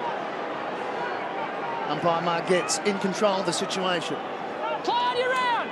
French going long. DeLuca or Whitnell. DeLuca. Ball at ground level. Judd stepping. Who was the last bloke to put a tackle on? Chris Judd. It's been 3 years ago, wasn't it? The unnamed soldier, yes. That might have been George Smith from the Wallabies. Rowan Jones heads to the top of the square. French with courage going back. Seaby there for the Eagles. Matera looking to mop up. McGrath did okay there. Extricated the ball and just kicked it to the advantage. A chance for Scotland to run onto it. It was a little bit too cute. Braun wasn't. Rebound football coming. Seaby. We're a punter. Oh, he just couldn't quite pick it up. Now he does. Good. Short pass. He realised he was under pressure there. Didn't bang it to the goal. Just spotted up Embley. Well, we just saw the difference between a player who's capable of continuing to run at full pace and pick the ball up off the ground like we're a punter, great flexibility, and Heath Scotland, who had the same opportunity. But it's a tough school. A lot of players with stiffer backs are incapable of doing it, and under pressure can bring you undone. But we saw Wirrapunda just displaying great poise and skill, and the kick was superb as well. Embley looking for goal number 10 of the season. Reverse angle shot, never in doubt. The Eagles are on fire here at Subiaco. They now lead by 10 goals. And it's official. It's official? The floodgates are officially open. Well, you will see it a lot with the West Coast sometimes, but the endeavour was there from Carlton. Why has it dropped off, Gerard? Well, I think what we're seeing is a side that is just on this incredible improvement tangent. Yep. The West Coast Eagles have got everything to play for. The Blues have got very little to play for except for pride, etc. At the end of a long season, tough going. The West Coast Eagles heading for their biggest victory in 2004. Starting to gather momentum towards September. Straight up. Here I say it, even if they grab a spot lower in the 8, there'd be a few other clubs looking nervously their way, Gerard. Oh, I think that's one of the biggest stories to come out of round 20. I mean, it was on display last week, obviously, when they knocked off Brisbane, and it's been coming, but you can't win that many games in a row and not be threatening. If they can just cement a spot in the 8, and if they can get a home final, well, it could be tragedy for the side that has to come here. Here they go again. Kerr loops it to Wooden. Likes his chances from 50. Shouldn't have. Trying to score. Shades of going back many years now, but Melbourne 87 when they got through to a different finals format. They really got on a roll late in the season, and perhaps that's the comparison we can draw with the West Coast Eagles of the modern era. Yeah, I was thinking exactly the same thing only 5 minutes ago. Just a group of young men maturing at a roughly the same age, some older heads to guide the way, but pace is the biggest issue. They've got electrifying talent up forward too with Sampi, just still feeling his way as a player. Wirrapunda back to some of his very best form. Still got Ben Cousins to slot back into this side. What's the latest with him? He's due to come back in the Derby next week. Scotland's kick grabbed by McGrath hurriedly into the centre square. Favola has been worked over time and time again by Glass, who did it there inside the circle. Lynch got boots of ball. The bounce unkind for Morrell, sits for Jones, taken down by Livingston. An opportunity for Seaby. He can't handle it. Now Houlihan. The Blues with some numbers on the wing. Favola and DeLuca. Running inside with Stevens. Hand pass to Favola, who labours after this. The ball takes an unkind bounce, and that sums up Carlton's day in a nutshell. It's a 62-point lead, and although Nick Stevens heads the possession tally on the ground, there's plenty of blue and gold underneath that name. Eagles still with the football, but here's Koutafidis. Dragged to the ground. Judd keeps it in. Morrell in the hole, has to wait. Sampi came over the top. Houlihan there for Carlton. Kerr going through, didn't take it. Bentic whistled to the ground by Daniel Kerr. They'll have another ball up. Good tackle. Daniel Kerr with 11 disposals.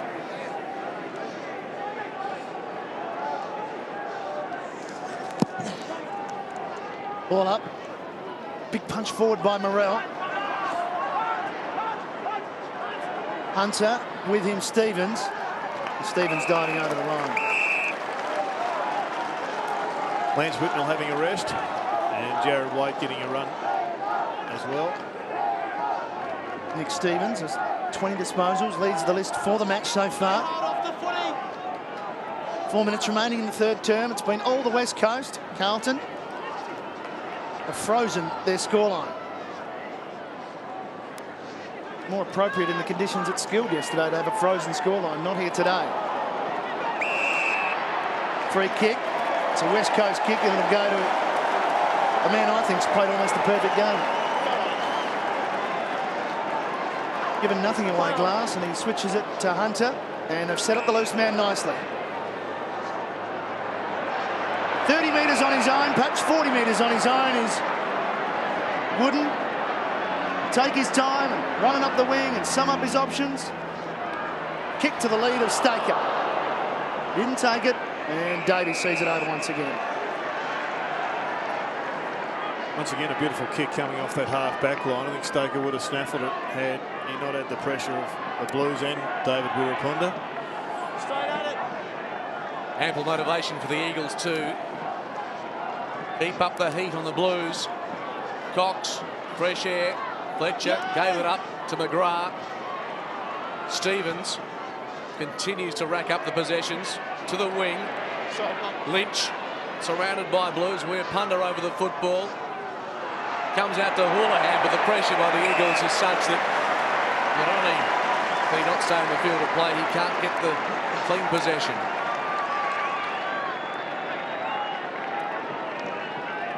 Ashley Sampi on the scene late. Terrific goal earlier in the match. Ball in dispute. Koutafidis over that. So too Lynch.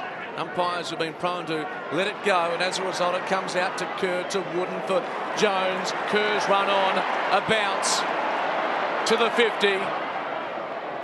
Makes good contact. Going backwards, Barnaby French sits up for Adkins, goes left, goes right. What will he do? Puts it to the ground, gives it to Judd. Tight angle. Can he squeeze a miracle? Yes, he can.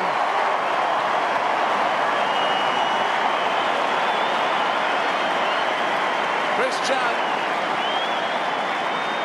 from a very tight angle, gets the goal. Damien Adkins, like a startled rabbit, 15 metres out from the goal square, knew that he had to get it to number 3. And Brenton Volley gets a rest. Daniel Harford onto the ground. Great goal.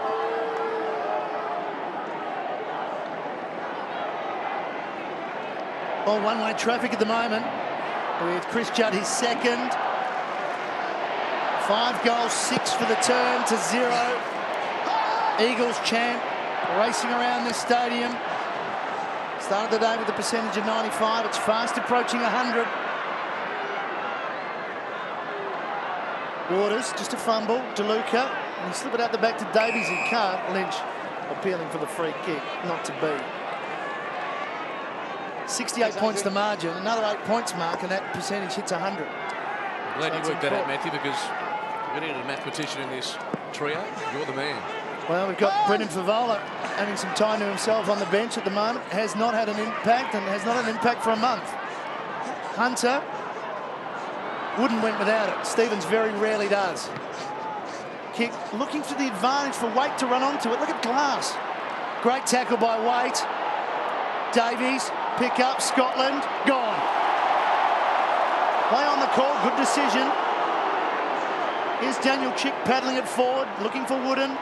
They've got the numbers. Fletcher, it just Chick forcing it forward in the Eagles' direction. Stevens, Koutafidis gets one high. Hayden Kennedy right on the spot. Koutafidis, French, drifted into the hole at centre half forward. Right on the centre square, bangs it to the goal square. All Eagles though, Hunter the spoil over the top. Chance for Camporelli, but Kerr the rush behind. And just the first score for the third term for the Blues, and it's rushed.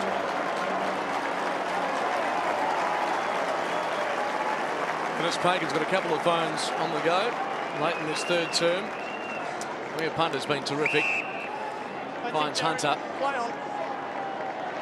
Quentin Lynch. Gee, they've got some space again out wide, and Josh Wooden somehow has been able to find some solitude. Adkins doesn't have to break stride, just forward of the wing. The Eagles perhaps to snatch a late goal.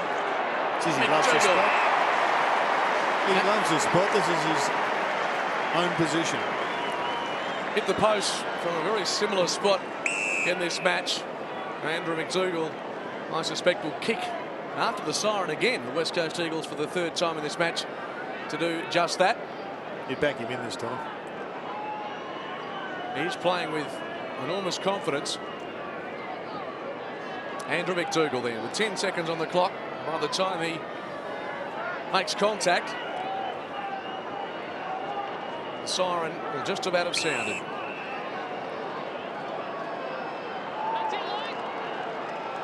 From just on the 50, the kick, fading, and a double take on the siren. He's hit the post, and if was a cricket ball, there'd be a cherry mark on the same spot, I reckon. But the quarter totally dominated by the West Coast Eagles. They kicked 5 goals, 7. Carlton managing 1 behind, and at three-quarter time, all the problems in Dennis Pagan's coaching box. 12-15-87, playing the Blues 2-7-19. Yeah, it'll be one of the toughest jobs in footy right now. Maybe a dart would be the best option for Dennis Pagan, but big challenge for the Blues to stop the blowout continuing.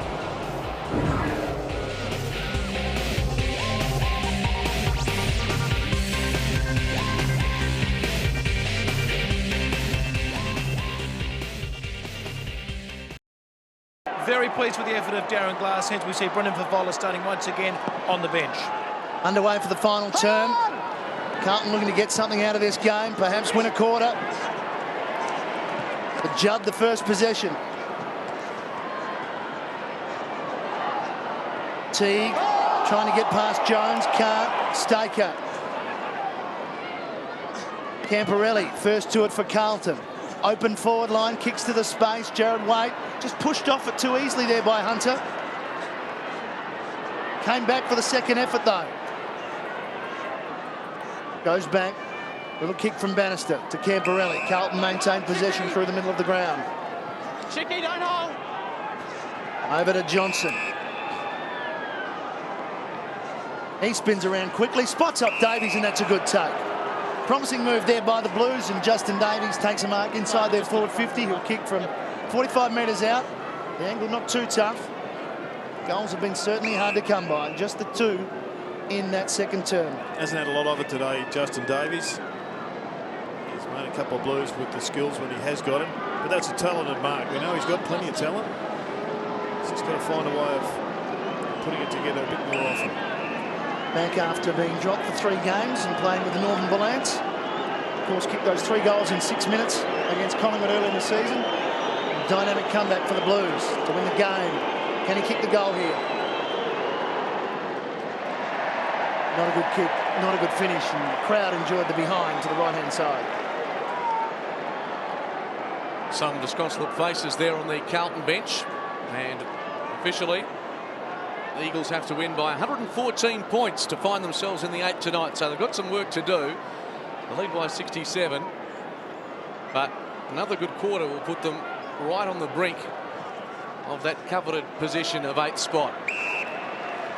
Hunter links up with Morrison. Lynch. Gee, gets some distance with his kicks. Houlihan caught behind. Sampi fires out a hand pass, too slick for Waters. French, Houlihan. Now the Blues through Stevens. Across to Davies. 65 out from goal. Little chip kick. Waite caught out of position. Hunter went one-handed. Got it across to Morrison. In turn to where Punter. He's been terrific again today. The kick out wide. Kerr runs out of room. The West Coast Eagles. Their bench includes Chad Fletcher, no doubt part of their rotation. The Derby already in their minds, no doubt, next Sunday afternoon. The build-up to the Derby this week is going to be unbelievable, no doubt, in this town. It'll begin in about 25 minutes. It's already begun, isn't it? It has indeed. It's a Fremantle home game. We're Punda. The Eagles work it methodically to Wembley. Second game back, 16 possessions last week against Brisbane. Quentin Lynch, 60 metres again. The drop punt at the back. Jones gathers the loose ball around his body. Just couldn't do enough. The pressure was minimal as Brendan Favola makes his way back onto the ground. But Rowan Jones, unfortunately for the West Coast Eagles, couldn't find the mark. Stevens misses the target. Teague is there to help him out. Back to Stevens. Thornton, Carlton indecisive. Well, that was unbelievable because Thornton looked, and you see he's pointing his way to Digby Morrell. Morrell was actually had his back turned to him. And that's why he is pretty upset. Because players are just not in the action either mentally or physically. Seaby reaches over the top. Banfield slips it to Kerr. Kerr with the banana. Well, Samby can do it, so can I. Daniel Kerr kicks a goal, his first for the afternoon, and they're certainly sharing it around. Plenty of goal kickers. And you'll be able to see all the highlights of this game on the Winners Tonight with Jason Bennett. And perhaps when Jason looks at the premiership table, he'll see that the West Coast are a big mover. Wonderful kick there by Kerr, and they continue this domination in the second half.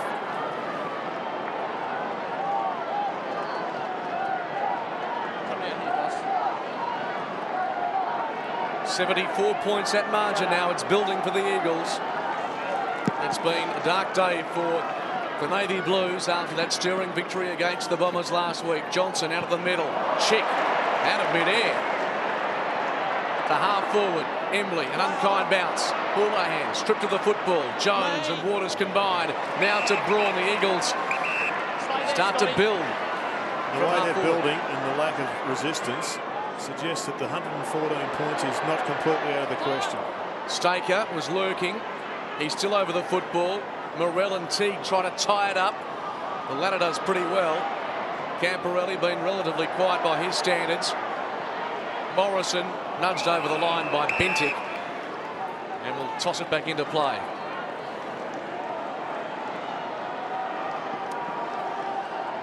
.55 out from the Eagles' goals. Still plenty of time to give that target of 114 a nudge. Seavey at the back. Judd. A fumble. Now pressure. Banfield in support. Across to Waters for his first AFL goal. And the wait continues for Beau Waters. 30 scoring shots to 10. The margin is 75 points. If the Eagles were kicking straight this afternoon, maybe that margin, Matthew, would be closer to triple figures. Well, identical to Fremantle and Geelong. 30 scoring shots to 10. But it's a reverse for the West Australian team this time. Eagles in control. Long kick. French, big punch by Seavey. Superb punch. Sets up Matera. Sets up another behind. He just cannot kick a goal at the moment. But that is a copybook spoil from a kick in from a ruckman. Climb up high, punch it back. Players in front will give yourself a chance, and have a look at that reaction from the goal sneak. There are some days they go through, and other days you just can't buy one. 1 goal for Matera as Stevens loads up again. Beats everybody. Through to the keeper. French. Lappin almost copped an elbow from Koutafidis. Favola. Spoiled by Glass.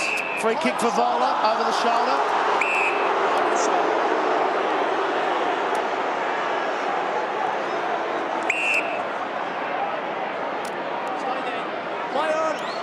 Favola went for the torpedo punt. It wobbles enough. It gets enough distance. And Johnson will mark and should kick the goal.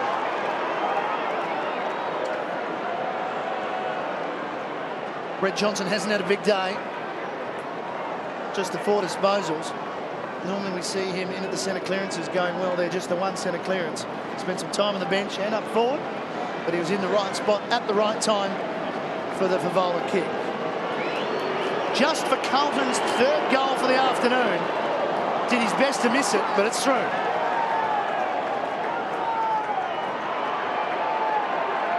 Third goal to Carlton, first to Johnson.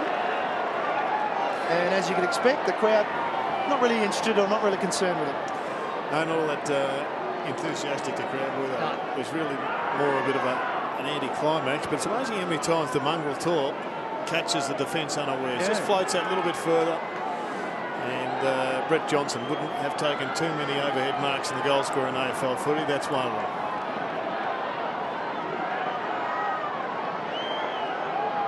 A rare moment of joy for Carlton off the boot of Brett Johnson. At margin, back to 70 points. McGrath out of the middle. Not 15, play on, play on! Mini spiral for you, Gerard. Yeah. Across to Bentic and Johnson again. Out wide. Favola the intended target. Glass wearing him very closely. Little shepherd by Whitnell was effective. Johnson over the football again. Waters, he likes it. Tough inside. Davies. And a free kick Back to Brendan Favola. The call coming from Hayden Kennedy. Taken high. Well, the question is whether he goes with his drop punt or it goes back to the torp. I'd suggest if the torpedo doesn't come off, Dennis Pagan might have an unsavoury response on the phone if he makes it back to the bench before the final siren. There's such a good drop punt. You'd reckon he'd go back to that. Carlton chasing consecutive goals in this match. Magnificent drop punt. Did everything but sneak through for a goal.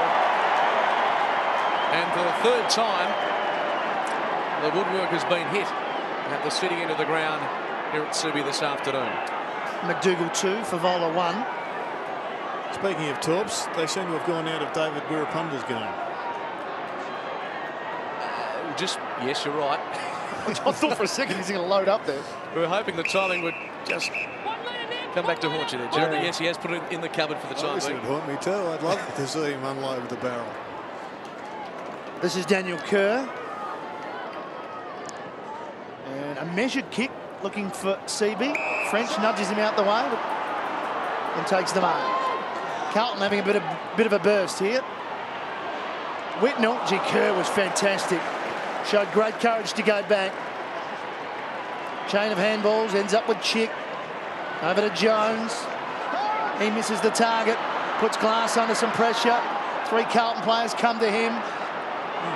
There's still a chance. Favola. Stevens got a call wider. Camporelli inboard. Favola. Another shot at goal. No. Held onto it. Went wider. Wanted Camporelli. They made a meal of it. And here it goes on the rebound. Wirapunda. Long handball. Seaby has Embley running for him. Has to outrun Stevens. Decides to pass. Finds his target. Hunter on a lead. And Tomo Daniel Kerr limping off. Just coming down, it might be an ankle or a calf, Jared. Just waiting to see. No, yeah, it is down near the right ankle by the look of it. No, I take that back. He's now examining the knee. I'll get it right. So a look at what's happening with Daniel Kerr. So let's hope that he's okay. At the other end, Hunter lining up for a goal. 45 metres out. Hooks it left, just to behind.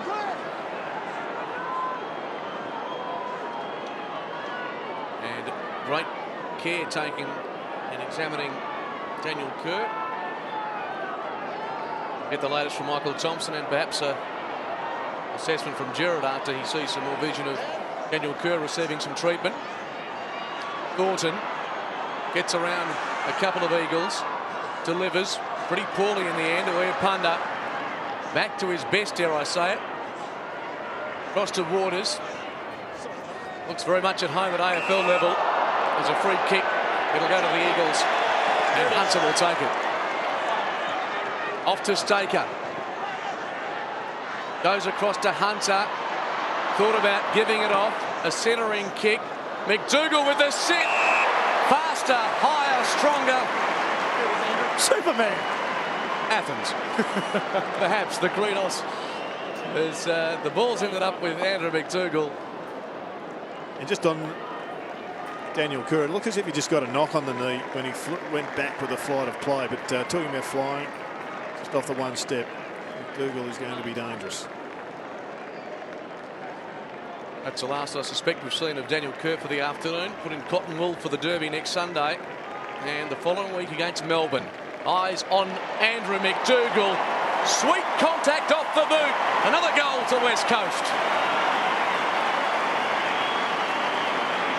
They are looking like an awesome side at the moment, Gerard. We're still a long way from the business part of the season, but gee, their forward line now with a couple of tools in there takes the pressure off Phil Matera. Yes, and looking forward to next week. Fox Footy, of course, have got the game next week, and that will be one of the most talked about games of the season. Fremantle versus West Coast for a final spot. Andrew McDougall kicks his second for the afternoon. And the margin now 76 points, which has their percentage at 100 exactly. Ton is up. Stevens. Sampi got it to Embley. He can go all the way here. He gets to 50. He hits it long, but he hits it left. And just to behind. 104 to 27.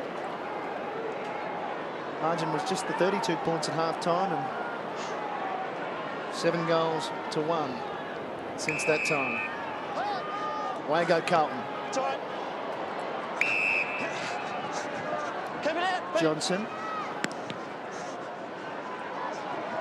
Longer. Good grab. It was Morrell floating across the front in front of Whitnell. And he takes the mark.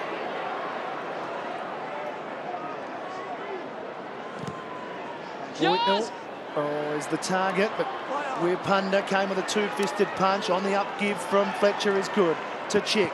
Out wide up Waters. A little bit cute there. Glass was already gone past him. They may have enough time to eventually work it out, and they do. Jones, Braun, back through the middle. This is tunnel ball. This is just a training drill. Jones, Morrison, Adkins to finish off. He's kicked that over square leg, and that's 6. Let's go to Michael Thompson. Yes, Daniel Kerr copped quite a nasty knock on the knee. The doctors believe there's no major structural damage or no structural damage. Got the tracksuit top on. I doubt if we'll see him again, but as Mark Redding said, in Cottonwool for next week.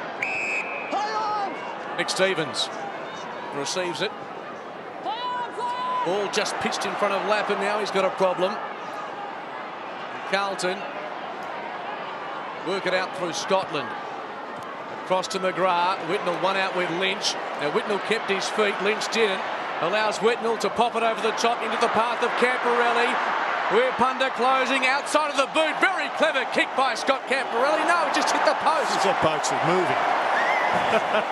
It's managed to collect 4 posters. In fact, yes, it is a minor score.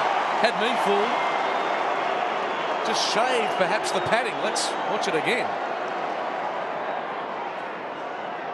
Smashed into it. Correct call by the umpire.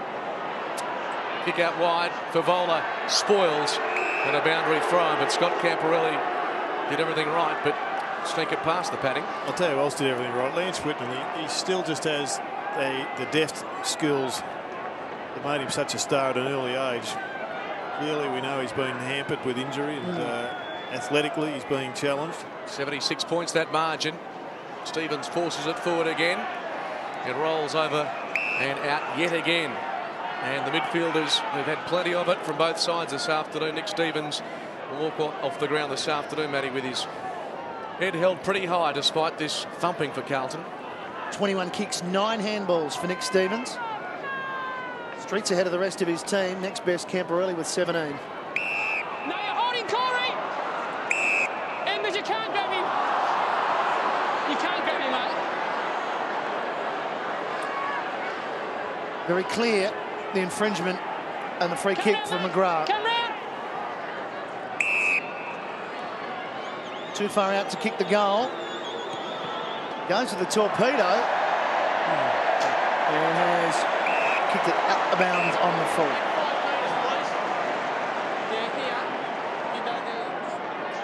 Jared, Carlton, in terms of their season, they've had some wonderful wins. 8 victories, it'll be 12 losses. In a nutshell, have they advanced as far as what some people are saying? Oh, I think that they've advanced just by virtue of how competitive they've been on more occasions than I suspect most of us thought at the start of the season. They've beaten some reasonable teams, but each time they've come up against a side that is an A-grade side, as Dennis Pagan said a couple of weeks ago. I think we've got to put the Eagles in that category at the moment, given their successes. They've just been found wanting. And the question is, are they any closer to a premiership than they were at this time last year? I think that's debatable. They've really bolstered their stocks with some mid-season players, some players that are midway through their careers, but will they be here when Carlton are next to power? It's questionable. Favola's hit the other post. He's having a big last quarter. Here's Brendan Favola. He's hit the post twice. McDougall's hit it a couple of times. And we saw Scott Camporelli. Some people bet on football. Perhaps, you know, that's an interesting bet that they could bring into the game, Drew. How many times you can hit the post? Still, if you did that, bet on football. Rapunda just clearing it again, but this time, a poor shot. Favola, sick of hitting the post, decides to square it up to Stevens, who plays on. Gives it off. Camporelli from 55. That's a good kick. That one is clear of the floating posts. It's a goal. They've peppered the goals a bit in the last 5 minutes and they finally got a goal. Well, 2 goals in 5 minutes have been their best return. But it's obviously this is just window dressing. Yep. I mean, Dennis Pagan, I think, he'd be disappointed with the likes of a couple of their younger players like a Jared Wade, who just hasn't been able to find that form that he displayed some time ago.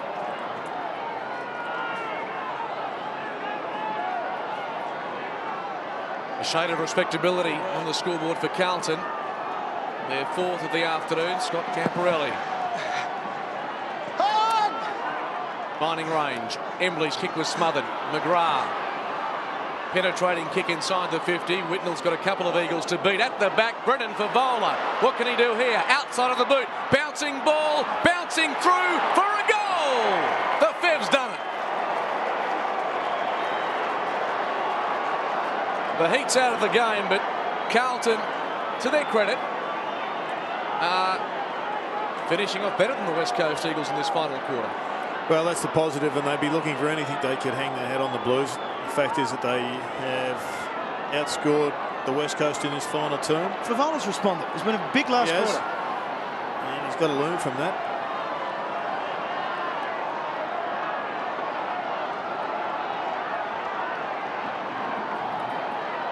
Well, after hitting the post a couple of times, Brendan Favola's really responded in this last term. He finally gets one to roll through. 1 goal 4. Corey McGrath's been one of those players also for the Blues that took a long time to win the reward of getting a spot in the seniors, but since he's been here, he's really just delivered, I think, and he could be one of those senior players that they picked up at the end of last year. It could be around for a long time at the Blues. Played the last 10 games now. Yeah. Keep him up. Got pace, and he looks like he's got the hunger to play footy. Kick to Carlton. Here they go again. Stevens continues to rack up disposals. Favola over the back. Davies trips over Rapunda. You heard the call. Play on, play on, play on. Banfield. Here's Favola. Free kick. Advantage to Banfield. They're away. Not a lot to kick to. Carlton have manned up pretty well. He's run too far. Penalised. 25 metres.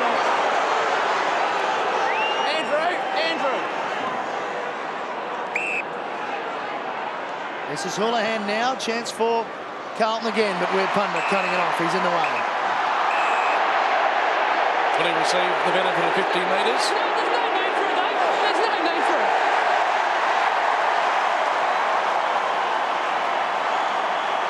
You weren't in the contest, Brendan. Not in the contest. Delay the game. That's 50. Over to Rapunda, the leading possession getter on the ground for the Eagles. The explanation was clear enough from Dean Margetts. What do you think? Will he get dragged? He's heading in the right direction. He's now on the mark.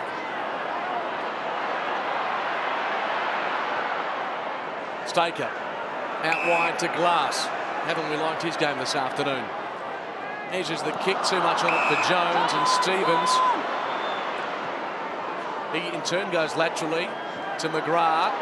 Waits, Braun, pressure, gets hold of the football himself.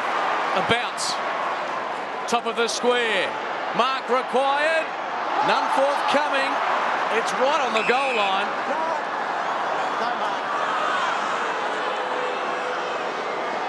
And now a bounce will test the skill of umpire Hayden Kennedy. Blues get some numbers back, should concede, and they do. And a good bounce under pressure. That was the key component of that last 10 seconds, whether Hayden Kennedy could keep it in the field of play. Was this a mark? No. Not quite. Camporelli running it out for Carlton now. Favola the target. Banfield the crumbs. Embley to Wirpunda. They're lining up the Eagles. 4 of them to kick to in the middle. Adkins over to Jones. Adkins has run on. Almost got it. Sampi trying to keep it alive.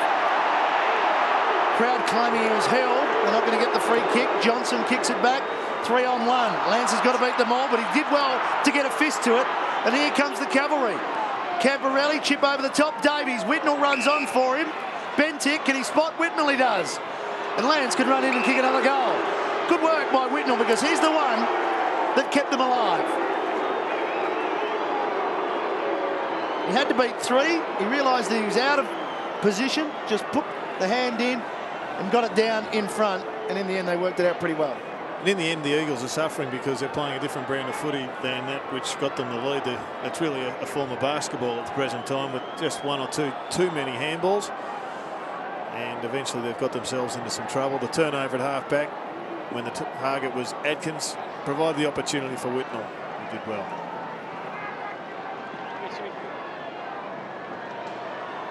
A 4-goal final quarter. Carlton not allowing this margin to be a complete blowout. Stevens taken by a couple of Eagles. Thanks, guys. Ticking down to full time, less than 4 minutes remaining in this match.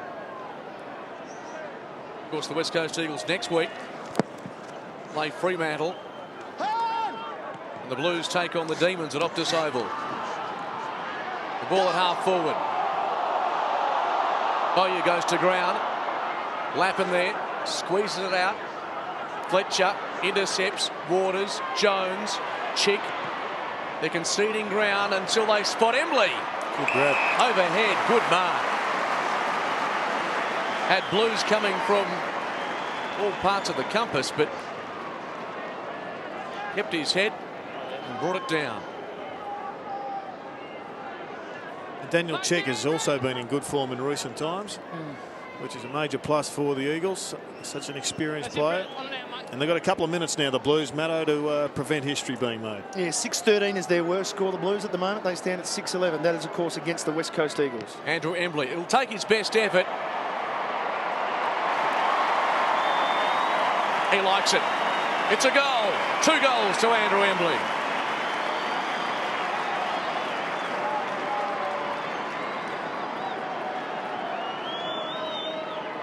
So the West Coast Eagles, with Andrew Embley talking about the finals, Gerard, he's one player with a couple of injury concerns over the past month or so. Back in action, a couple of weeks under his belt. 2 more before possibly the finals begin. It's all looking positive. Yeah, I think Chad Morrison's the other one who played such a good game last week, who has been missing for so long. Andrew Embley back and in good form.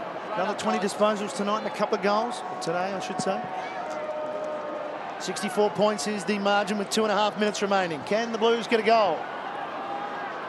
They're in the right zone. Favola. Oh, this could go through. He got a boot to it. He needs a good bounce. It's just a behind. And now they're just 1 point behind their lowest score against the Eagles. They've kicked 4 goals in this term, though. 4 goals, 5. The Eagles have kicked 3-6. So at the moment, Carlton still leading the 4th quarter. Wirpunda. Just 15 metres. Chip over the top. Sees Fletcher on the end of it. Adam, hold it, Adam, hold. Inboard to Cox, who started brilliantly, but Back 1 minute, Scotty. hasn't been required a lot of late. This is basketball, as Gerard mentioned, and the rush behind. David Wirpunda obviously doesn't have a sense of history. No. He just wants to be part of the draw. That was 8 possessions, and the ball ended up back where it started from. If that was basketball, they would have turned it over, gone back over the halfway mark. Do you reckon in the Wizard Cup, and some idiots are down there throwing bottles or some objects, there they are in front of the umpire? Yep. Is there any chance the Wizard Cup you may have to start a kick out by kicking it over the 50? Bring back a few of the old Dick Clay and big bombs from full back. Well, David Wirpunda's the man for the He's job. the man. Favola off the ground, he's kicked it 40 metres. Davies History. goes. go, do it. No, Wipunda relieves the pressure. Or has he? Or has he? Here's Johnson. Jones. Davies is there for Carlton. Hunter for the Eagles. Now we have a ball up, 35 metres out from the Carlton goal. The umpire there just getting rid of some of the offending material coming over the fence. No need for that without going on about it. Cox off to Hunter. Braun over the football. Took a while to get hold of it. He and Hunter combine again. Cox was terrific early. Back to Braun, about 5 possessions in that foray. Fletcher, kick around the body. Houlihan spills it. Now he's under pressure. Gets out to Scotland. He's Scotland. Accelerates. Watch out. You're gone. Sampi gathers. Advantage paid. Steps inside. Gives it to Judd. Immediately claimed. Can't break this tackle, Jared. Off it comes to Jones. Now to Sampi. That's the call. Lynch squares it to Banfield. They're queuing up inside the attacking 50. But Drew Banfield has problems with the sun. Into the pocket. Thornton over the top of Matera. The boundary line approaches quickly. And the ball will be thrown back into play. And that piece of history, well, Carlton may well take it as Daniel Chick hobbles from the ground. For the final seconds of this match, the West Coast Eagles have won yet another game as they surge towards September, the dark day for the Blues. And perhaps now John Horsfeld will start talking finals. 15-21, 111 the West Coast Eagles. Far too good for Carlton. 6-13, 49. Well, terrific performance by the West Coast Eagles, a 62-point margin. It was 68 at three-quarter time, but they would be very pleased to continue their run towards the finals and edge their percentage up. Still sitting just outside the 8 at the minute, but still 2 games to come, and we can't wait for the Western Derby next week. Tickets already sold out, Mark. Gone. Yes, they were sold out a couple of weeks ago. It's a Dockers home game. Fremantle, no question they've got their problems, but as we mentioned this afternoon, Jared, the West Coast Eagles have been absolutely outstanding. And Michael Thompson is on the ground now with Andrew Embley, one of the star performers this afternoon. Andrew Embley, congratulations, a very important win, so a good percentage builder as well. Yeah, it was a good win by the boys. A really important game. And to the boys' credit, we really worked hard. Carlton pushed a lot of numbers back, but in the end I think they ran out of legs and we ran the game out really well. Talking about legs, how's the knee? How are you feeling? Yeah, I think every game I play I'm going to get a bit better. Obviously, if we do end up making the finals, it'll be good, I'll be fresh and I'll be ready to go. The whole state's going to turn around and look at next week's Western Derby. You had a super game, the last one against Matthew Pavlich. You're looking forward to perhaps doing another battle with him? Yeah, I mean, whatever job I get next week, I look forward to it. They're big games, none bigger than this one coming up, so we'll freshen up this week and we'll get into it next week. The confidence must be great among the players at the moment. You've got some really good momentum building up towards the end of the year. Yeah, to the boys' credit, especially the younger guys, they've really stepped up in the last 4 or 5 weeks with Gardner obviously out and Cousins out as well. So to their credit, they're taking more responsibility and they're only going to get better for the experience. Andrew Embley, congratulations on a super game. Thanks, Tom. Yes, it's an important part of this West Coast team that, as you mentioned a couple of times this afternoon, Jared, that is building at the right time and getting some of their players to play good football. And they're playing exciting footy as well. They've got a couple of the superstars of the competition, namely Judd and Cousins and Kerr. Cousins, of course, to come back into this club, but other blokes starting to build reputations. Some in the back, like Glass, some up front, Staker and Embley, who had such a fine season last year, and also McDougall. And exciting times ahead for the West Coast Eagles, and exciting times ahead for everyone in Western Australia, because next week is going to be a belter. Yep, the Derby is going to attract records left, right and centre. And the West Coast Eagles will go in as warm favourites after their past 6 weeks of footy. They've been terrific. And Dean Cox initially was superb. He was. He's just been one of the great stories of AFL footy, coming through as a rookie, picked up and developed within the club, and just stepped up when he had to, when Michael Gardner went down with that unfortunate knee injury. There's Ben Cousins. He must be absolutely sick of people asking him when he's going to return. A lot of talk that he wouldn't play again this season with that back-related hamstring. So first up, a derby, it's going to be a big call because in WA it seems the pressure doesn't get much higher than that. And Josh Wooden appears to have reinvented himself too, just through sheer hard work and taking on jobs.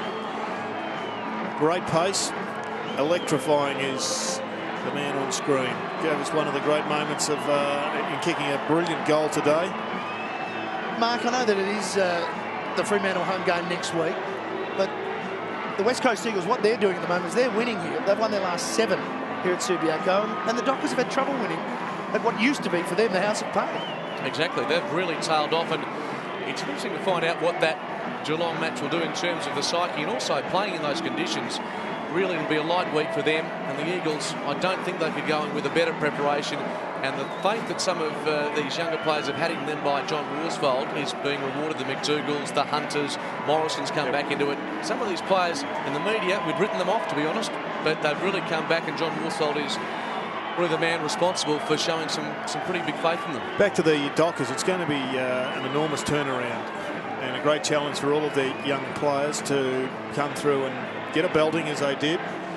And a lot of clubs go down to Geelong these days and get a belting, so that's nothing to be ashamed of. But they fell right away after half-time in atrocious conditions. So they'll just have to put that behind them because they have a talented opposition awaiting them. And the pressure is just going to be enormous right throughout the week. Questions will be asked of individuals. Questions will be asked of both coaches. But so much at stake. Effectively, it's a final for both of these clubs, as declared by Chris Connolly in this morning's press. Yes, it will be an amazing game, and there we've got Punter and Morrison high-fiving the crowd. I mean, what a wonderful atmosphere. It's the people's touch, Gerald. It's got the people's touch, Chad Morrison.